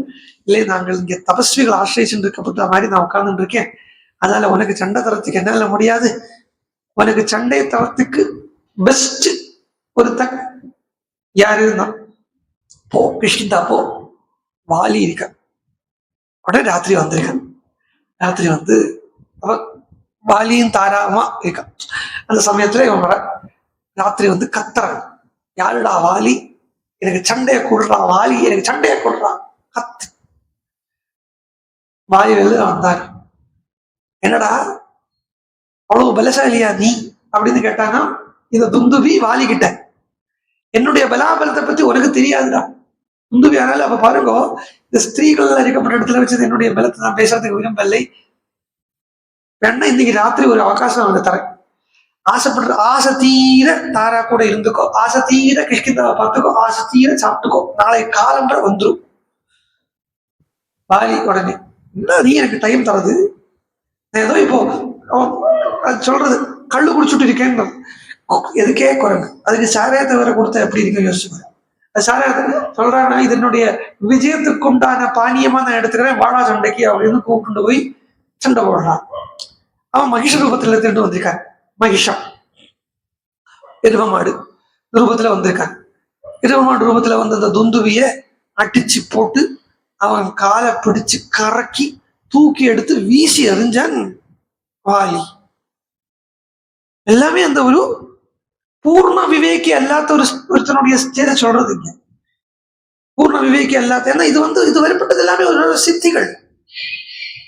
ஏன் சமுத்திரம் வேண்டாம்னு சொல்லி, சமுத்திரம் ஏன் இவனை வாங்கிக்கல? ஃபர்ஸ்ட் சமுத்திரம்ங்கிறதே புத்தி அடிப்படையில இருந்து பார்த்துட்டு வந்துட்டு இருக்கோம். சமுத்திராது வியாபகத்துவாது சமுத்திரம் புத்தி லட்சணம் அப்படின்னு சொல்றது. சமுத்திரம்ங்கிறது புத்தி தத்துவத்தை சொல்றது, அதனால புத்தி சித்தியை ஏத்துக்காது. ஹிமவான் அப்படிங்கிறது என்னத்தை சொல்றதுன்னா, ஹிமவான்ங்கிறது குளிர்ந்து இருக்கு, வெள்ள வெள்ளைந்து இருக்குங்கிறதையே பிரகாசலூபமா இருக்கு, சுச்சித்தத்தை சொல்றது ஹிமவான். புத்தி மனசு புத்தி சித்தம் இருக்கு இல்லையா, அந்த சித்தத்தை சொல்றது ஹிமவான். சித்தம் எங்க போய் அடையிறதுன்னு பார்த்தா அகங்காரத்துல போய் அடையிறதா, அந்த அகங்காரம் தான் ருத்ரன். அதாவது சம்பந்தம், அதாவது இந்த சித்தத்துக்கும் அகங்காரத்துக்கும் சம்பந்தம் தான் சிவனுக்கும் தட்சனுக்கும் எளிமை, சிவனுக்கும் ஹிமவானுக்கும் உள்ள சம்பந்தம். அந்த சித்தத்துக்கு சித்தியே வேண்டாம். இந்த சித்திகள் சின்ன சின்ன சித்திகள், சொட்ட சொட்ட சித்திகள் வேண்டாம். அது இப்ப இந்த அது சொல்ற அது வாழ சொல்லி மேபி நீ அவிவேக்கியா இருக்கப்பட்ட வாலிக்கிட்ட போ. பட் இஸ் நாட் என்ன சொல்ல ப்ரெஜுடிஸே இல்லாதவன் கிடையாது. Yes some prejudice right. So நீ அவன்கிட்ட போ அப்படிங்கிறத அவன்கிட்ட வந்தா அவனுமே அதை பிடிச்சு சுத்தி கரைக்கி எடுத்து விடுறான்.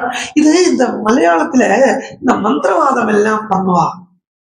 மலையாள மந்திரவாதத்துல சர்டன் டைப்ஸ் ஆஃப் யக்ஷிகள் உண்டு. அதுல ஒரு ஃபேமஸ் யக்ஷி ஒண்ணு கர்ண யக்ஷின்னு பேர் இருக்கு. கேட்டிருக்கோ கர்ண யக்ஷியை பத்தி? கர்ண யக்ஷின்னு ஒரு கேட்டகரி இருக்கு. என்னன்னா வேற ஒன்றும் இல்லை, இங்கேருந்து 10 பேர் தள்ளி 10 இங்கேருந்து ஒரு அந்த அந்த டேர்னிங்ல யாராவது நின்று 2 பேர் என்ன பேசிட்டு இருக்கா வச்சுக்கோ, அவன் என்ன பேசிட்டு இருக்காங்கிறது நம்ம காதுல வந்து சொல்லும். இதுக்கு கர்ண யக்ஷின்னு பேரு. இதெல்லாம் அது மாதிரி ஒரு சித்தி. இதை வச்சுட்டு நம்ம என்ன பண்றது? இது ராத்திரி தூங்கவும் விடாது. அப்புறம் எல்லாம் உண்டு. இது அடக்கிறது, இந்த கர்ண யக்ஷியை வசப்படுத்துறது ரொம்ப சிம்பிள். வேற கர்ண யக்ஷிய இருக்கிற யக்ஷிகள்லயே 89 டைப் ஆஃப் யக்ஷிகள் இருக்கு மொத்தத்துல. அதுல ஈஸியா நமக்கு வசப்படுத்திக்க முடியும் அப்படிங்கிற யக்ஷி இந்த கர்ண யக்ஷி. சின்ன டெக்னிக்ஸ் தான்.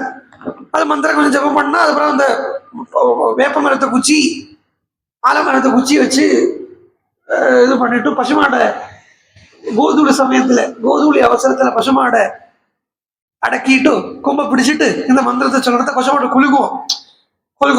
அந்த குலுக்கிற வேலையில அந்த பசுமாடு கொஞ்சம் மீறும், நம்மள மீறிட்டு போகும். அந்த மீறுற பசுமாடு அடக்கி இது ரெண்டையும் சேர்த்து வீட்டுல ஓடி இருக்கே, வீட்டுல முன்னாடி எல்லாம் கூரை மேய்ஞ்சிருப்பா இல்ல, அந்த கூரையில இடையில எங்கேயாவது வச்சாருன்னு அந்த கர்ண யக்ஷி வசம். இது மாதிரி எல்லாம் சித்திகள் 10 பைசாக்கு பிரயோஜனம் இல்லாத சித்திகள். அதனால இதை பிடிச்சாங்க. துந்துபி something which is related to sound இல்லையா? ஸோ அதை வேண்டாம் வைக்கிறேன் வாயை அதை சுத்தி கறக்கி எடுத்து போட்டான். கறக்கி போட்ட உடனே பார்த்தா சரி கறக்கி போட்டானே, அது எங்க போய் விழுந்தது? இங்கதானே கிடக்குதுன்னா சுக்ரீவன், அது எப்படி இங்கே வந்ததுன்னு அவ்வளவு தூரம் அவ்வளவு பலமா வாலிக்கு.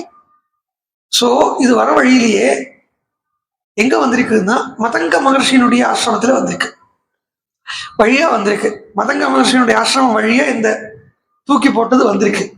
அப்ப தூக்கி போட்டப்போ அந்த மாயாவினுடைய வாயிலிருந்து ரத்தம் எல்லாம் பீறிட்டு கொண்டு வந்து மதங்க மகர்ஷியை உட்கார்ந்து இருக்கிற மதங்க மகர்ஷிக்கு மேல விழுந்து, இது யாருடா பண்ணினான்னு பார்த்தோம்னா வாலிதான் பண்ணிருக்காங்கிறது தெரிஞ்சு அந்த விட்ட வாலிக்கு சாபம் மாதிரி கொடுக்குறான். வாலியால இந்த மலை ஏற முடியாது, இது ரிஷிமுக பர்வதமோ இந்த மதங்க ஆசிரமத்தை பரிசரத்திலயோ வாலியால வர முடியாது அப்படின்னு மதங்க மகர்ஷி சாபம்னு சொல்ல முடியாது, சுக்ரீவனுக்கு அனுகிரகம் பண்றார். அப்படி எடுத்துக்கோ, சுக்ரீவனுக்கு அனுகிரகம் பண்றார். ஏன்னா மதங்க மகர்ஷிங்கிறதையே அவர் சபரிக்கும் குரு அப்படிங்கிறத பக்தியினுடைய உன்னத ஸ்திதியில் இருக்கக்கூடியவர் மதங்க மகர்ஷி அப்படிங்கிறத இந்த பக்தனால இந்த சித்திகள் எல்லாத்தையும் என்ன சொல்ல கண்டுக்க கூட முடியாது. இந்த சித்திகள், ஏன்னா இது ஒரு சித்தின்னு சொல்லிட்டேன் இல்லையா, இந்த பக்தனால இந்த சித்திகள் எல்லாம் கண்டுக்க கூட முடியாது. விட்டுடுங்கோ, வாலியை ஏன் இதுக்குள்ள பிரவேசிக்க முடியாது அப்படின்னு சொன்னாருன்னா அவனுடைய அவிவேகமே அதுக்கு உண்டான காரணம். அவிவேகத்தால இந்த பக்தியினுடைய ஹையஸ்ட் ஆர்டர் அடைய முடியாது. ஹையஸ்ட் ஆர்டர் இருக்கப்பட்ட பக்தியினுடைய சொரூபம் மதங்காசிரமம். அந்த மதங்காசிரமத்தையும் ரிஷிமுக பர்வதத்தையும் அந்த வாலிங்கிற அந்த அவிவேக்கியால அடைய முடியாதுங்கிறதே இங்க இப்படி சொன்னதனுடைய காரணம். இப்படி சொன்னார் மதங்க மகர்ஷி. அதனால வாலிக்கு இங்க வர முடியல ராமா, நான் இங்க வந்து உட்கார்ந்துட்டு இருக்கேன், சௌக்கியமா வந்து உட்கார்ந்துட்டு இருக்கேன். திருப்பி ராமர் சொன்னார், ராமா இந்த இங்க கிடக்கு இல்லையா? வாலி சொன்னான் ராமன்ட்ட, ராமா அதை கிடக்கு இல்லையா இந்த துந்துபி, இந்த துந்துபியுடைய உடலாக்க இங்க இருக்கு, மலை மாதிரி இருக்கு பாத்தியா, இதை ஒன்னால நீக்க முடியுமா? இதாக்கும் வாலி தூக்கி எடுத்து சுத்தி எடுத்து போட்டான். தலையை சுத்தி போடுவா இல்லையோ, யாராவது கொதி பார்க்கப்படாது அப்படின்னு கொஞ்சம் எடுத்து இப்படி தலையை சுத்தி போடுற மாதிரி இந்த மகிஷத்தை எடுத்து துந்துபி எடுத்து போட்டிருக்கான் வாலி. அதை ஒன்னால தொட முடியுமா, அணைக்க முடியுமா? ராமன் பார்த்தார், இதுதானே சுக்ரீவா, உனக்காக கங்கா ஜனிதமான பாதத்தால நான் இதை நீக்கிறேன். எந்த பாதத்திலிருந்து கங்கை வந்ததோ அந்த பாதத்தால இந்த துந்துபியினுடைய காயத்தை ஒரு சுண்டி விட்டார். அது வேற ஒன்றும் பண்ணல, தள்ளி விட சுண்டி விட்டார், எங்கேயோ போய் விடுத்தான். இந்த துந்துவி இனிமே இங்க இந்த இடத்துல கூட அவனால் இருக்க முடியாதுன்னு அர்த்தம். அதாச்சு. அப்பவும் பார்த்தார். ஆர்திரஹா சமாச பிரத்யக்ரஹா க்ஷிப்தா காயபுரா சகே. ஆனா ராமா, உனக்கா வாலிக்கா பலம் ஜாஸ்தி அப்படிங்கிறது எனக்கு இன்னும் கியூரியஸா தான் நான் இருக்கேன். ஏன்னா நாத்திர சக்கியம் பலம் ஞாதும் தவவா தஸ்யவாதிகம். ஆர்திரம் ஆர்திரஹா சமாம்சஹா பிரத்யக்ரஹா க்ஷிப்தா காய புரா சகே. ராமா, ஏ சகா, மை ஃப்ரெண்ட் கூப்பிடுறேன். ராமனை சுக்ரீவன் சொல்றான், அன்னைக்கு இது மாம்சம் இருந்தது, அதுல உயிர் இருந்தது, பலம் இருந்தது, தோல் இருந்தது, எல்லாமே இருந்தது, ரத்தம் இருந்தது. இப்ப வெறும் எலும்பு தானே இருக்கு. இப்ப எலும்பை தட்டி விட்ட உன்னுடைய பலம் பெருசா, இல்ல அந்த மாம்சத்தோட அதை சுத்தி போட்ட வாலியனுடைய பலம் பெருசா? அது எனக்கு இன்னும் கண்டுபிடிக்க தெரியல ராமா.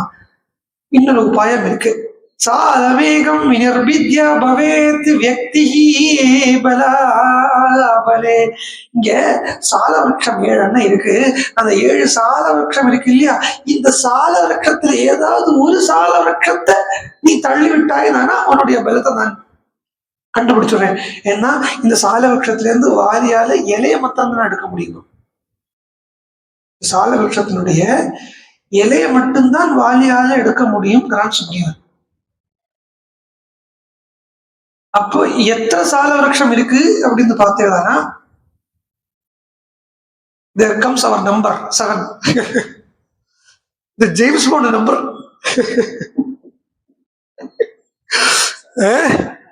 ஆமா, அதான் 7 வந்துருச்சு. 7 சால விருட்சம்ங்கிற 7 சால விருட்சங்கிறத ராமர் அது எப்படி இருக்குதுன்னா, லக்ஷ்மணர் அதை பாருங்க, அது இதர ராமாயணத்துல சொல்றான், அத்தியாத்ம ராமாயணத்துல தான் சொல்றது. இந்த 7 சால விருட்சம் சிக்ஸாக இருந்தோம். அது என்ன, ஒரு பாம்பினுடைய அடி, பாம்புல ஒரு பாம்பா, அந்த பாம்புல இந்த 7 சால விருட்சம் பாம்பு வந்துருத்தா, 7 சால விருட்சம் வளர்ந்துட்டு இருக்கான். வாலி போய் இந்த சால விருட்சத்தை குலுக்கினானா. அப்ப இந்த பாம்புக்கு டிஸ்டர்ப் ஆயிடுச்சு. பாம்பு சபிச்சுதான், ஒன்னால இந்த மரத்தை தொட முடியாது, வேணும்னா இலைய மாத்திரம் தான் ஒன்னால எடுக்க முடியும் அப்படின்னு பாம்பு சபிச்சுதான். வாலி திருப்பி சொன்னானா, நீங்கள் எல்லாம் ஒரு நாளைக்கு இல்லாம ஆக போறது பார்த்துங்க அப்படின்னு. இல்ல மரமே இல்லாம ஆக போடுது ஒரு நாளைக்கு. அந்த மரமே உங்களுக்கு அகங்காரத்துக்கு காரணமா இருக்கப்பட்டேன்னு அதுக்கு பயில இந்த சால விருட்சம் வளர்ந்துருக்கு. இந்த பாம்புக்கு அகங்காரம், இந்த உங்களுடைய அகங்காரத்துக்கு காரணமா இந்த மரமே இல்லாம ஆக போறது அப்படின்னு திருப்பி வாலி சொன்னானா. ஒண்ணு திரும்பி இந்த பாம்புகள் வாலியிட்ட சொல்லிட்டான், யாரு இதை இல்லாம ஆக்குறாளோ அவனே ஒன்னே இல்லாம ஆக்குவான். ஆச்சா, நேரம் வர்றார் ராமர். சிக்ஸாக்கா இருக்கா, பாம்பு இருக்கா.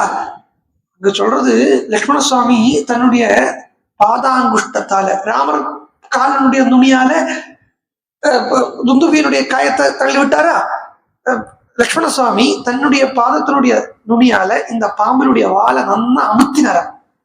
நன்னா அமுத்தினோடனே வளைஞ்சிருக்கப்பட்ட பாம்பு ஸ்ட்ரைட் ஆயிடுச்சு. ஏன்னா அவரும் பாம்பு, அதுவும் பாம்பு. அவரும் பாம்பு சப்பாம்சம் ஆதிசேஷாம்சம், அதுவும் பாம்பு ஆதிசேஷாம்சம். அது வேற ஒரு பாம்பு சொல்லலை, இந்த குடலினிங்கிற அந்த பாம்பு தான் சொல்றது. அது 7 உடனே என்ன எடுத்து, அது 7 ஸ்ட்ரைட் ஆயிடுச்சான். 7 ஸ்ட்ரைட் ஆயிடுச்சு. இந்த ஸ்ட்ரைட் ஒரு சின்ன சின்ன கதைக்குள்ளேயே ராமாயணத்துக்குள்ள 1000 தத்துவம் உட்கார்ந்து இருக்கு. இதெல்லாம் நான் சொல்ல போனா 100 நாளைக்கு கோவிந்தபுரத்திலே டாரா போட வேண்டியது. சோ அந்த 7 ஸ்ட்ரைட்டா எடுத்து, ஸ்ட்ரைட்டான இடத்துல ராமன் ஒரு பானத்தை எடுத்து 7 மரத்தையும் 2ஆ பிளந்து, அந்த 7 பானம், அந்த பானம் 7 மலைகளை தாண்டி, அதுவே 7 சமுத்திரங்களை தாண்டி, அதுவே அப்புறம் சமுத்திரத்துல தன்னை ஸ்நானம் பண்ண வச்சுட்டு திருப்பி ராமன் கிட்டேயே வந்து சேர்ந்தது. ஒரு ஜீவன் கிளம்பி போகிறத பகவான் கிட்ட இருந்து தான் கிளம்புறது, திருப்பி எங்க போய் அடையிறதுன்னா எல்லா வேலையும் முடிச்சுட்டு திருப்பி பகவான் கிட்டே தான் போய் சேர்றது. அதே மாதிரி இந்த சரம் போய் பகவான் கிட்டே சேர்ந்தது. 7ஐயும் 7க்கும் மேலோட போனதுக்கு அப்புறம் பார்த்தான் சுக்ரீவன். ஆஹா, என்ன சொல்றான், இதை உன்னால பண்ண முடியுமான்னு கேட்டான். சுக்ரீவனே இன்ஸ்ட்ரக்ஷன் கொடுக்குறான் ராமனுக்கு. ராமா, இந்த சால வருஷத்துல ஒரு சால வருஷத்தை ஒன்னால இல்லாம பண்ண முடியுமா சொல்றேன். பூர்ணமாயம்ய விசிருஜ்யஸ்வ காது வரைக்கும் தனுஷ எடு. ஏன் வெயிட் பண்ணிட்டு இருக்காய்? விசர்ஜஸ்வ மகாசரம், மகாசரத்தை விசர்ஜனம் பண்ணு, பாப்போம் சாலவృక్షத்துக்கு என்ன ஆகுறது அப்படின்னு பார்த்த உடனே சாலவృక్షம் ஏழும் இல்லாம எடுத்தா. ராமஸ்ய சரவேகேன விஸ்மயம் பரமங்கதா. சுக்ரீவன் ராமனுடைய அந்த சரவேகத்தை பார்த்து ஆச்சரியம் அடைஞ்சு காலில் விழுந்தார். நீதான் எனக்கு கதி அப்படின்னு. சமூர்தான்ய பதத் பூமோ பிரலம்பீகிருத பூஷணா. அவருக்கு என்ன பூஷணம் அப்படின்னு கேட்டா, பிரலம்பீகிருத பிரலாபம் பண்றதே பூஷணம், புலம்புறதே அவருக்கு அடையாளம், ஒரு பூஷணம். சுக்ரீவா பரமப்ரீதோ ராகவாய கிருதாஞ்சலி. காலில் விழுந்து நமஸ்காரம் பண்ணிட்டு சொல்றான். சேந்திரானபி சுரான் சர்வான் பாணைஹி புருஷர்ஷவா சமர்த்தா சமரே ஹர்த்தும் கிம் புனரா வாலினம் பிரபோ. தேவாள் எல்லாருமா சேர்ந்து வந்தாலும் ராமா உன்னுடைய பானத்துக்கு சமமாகாது. அப்புறம் இந்த வாலிய மாத்திரம் இப்பவே நான் போய் வாலிய சண்டைக்கு கூப்பிடுறேன். அத்தியமே விகத சோகா பிரதிநித்ய பிரீதிரத்ய புராமம பத்தோஸ்மஞ்சலி பாலினம் ஜஹி காகுஸ்த மயா பத்தோ யவஞ்சலி. இப்பவே நான் போறேன். அத்தியமே விகத சோகா, என்னுடைய சோகம் எல்லாம் போயிடுத்து. வாலிய வதம் பண்ணிட்டும் வதம் பண்ணாத போகிட்டு என்னுடைய சோகமோகங்கள் எல்லாம் போயிடுத்து. என்ன உனக்கு நீ கண்டிப்பா ஜெயிப்பாய் அப்படிங்கறத தெரிஞ்சா எடுத்து உனக்கு நான் நமஸ்காரம் பண்றேன்னு சொன்ன ராமன் சொல்றான், இப்பவே வா கிஷ்கிந்தாக்கு போலாம், வாலி போன சண்டை போடலாம் அப்படின்னு போறார். இருக்கட்டுமா, பாக்கி நாளைக்கு பார்ப்போமா? இல்லை, 6:15 ஆறுது. என்ன இப்ப ஆரம்பிச்சா அப்புறம் திருப்பி சண்டையில நிற்கும். சண்டையில நின்று அப்புறம் திருப்பி அந்த காரணங்கள் எல்லாம் சொல்றதுக்கு எப்படி ஒரு 1/2 hour எப்படியும் போயிடும். சரி, அப்போ வாலி கூட யுத்தத்துக்கு போகலாம் அப்படிங்கிறதோட விளையாட்டு மேல நாளைக்கு பார்ப்போம். जानकी कांत स्मरणं जय जय राम राम.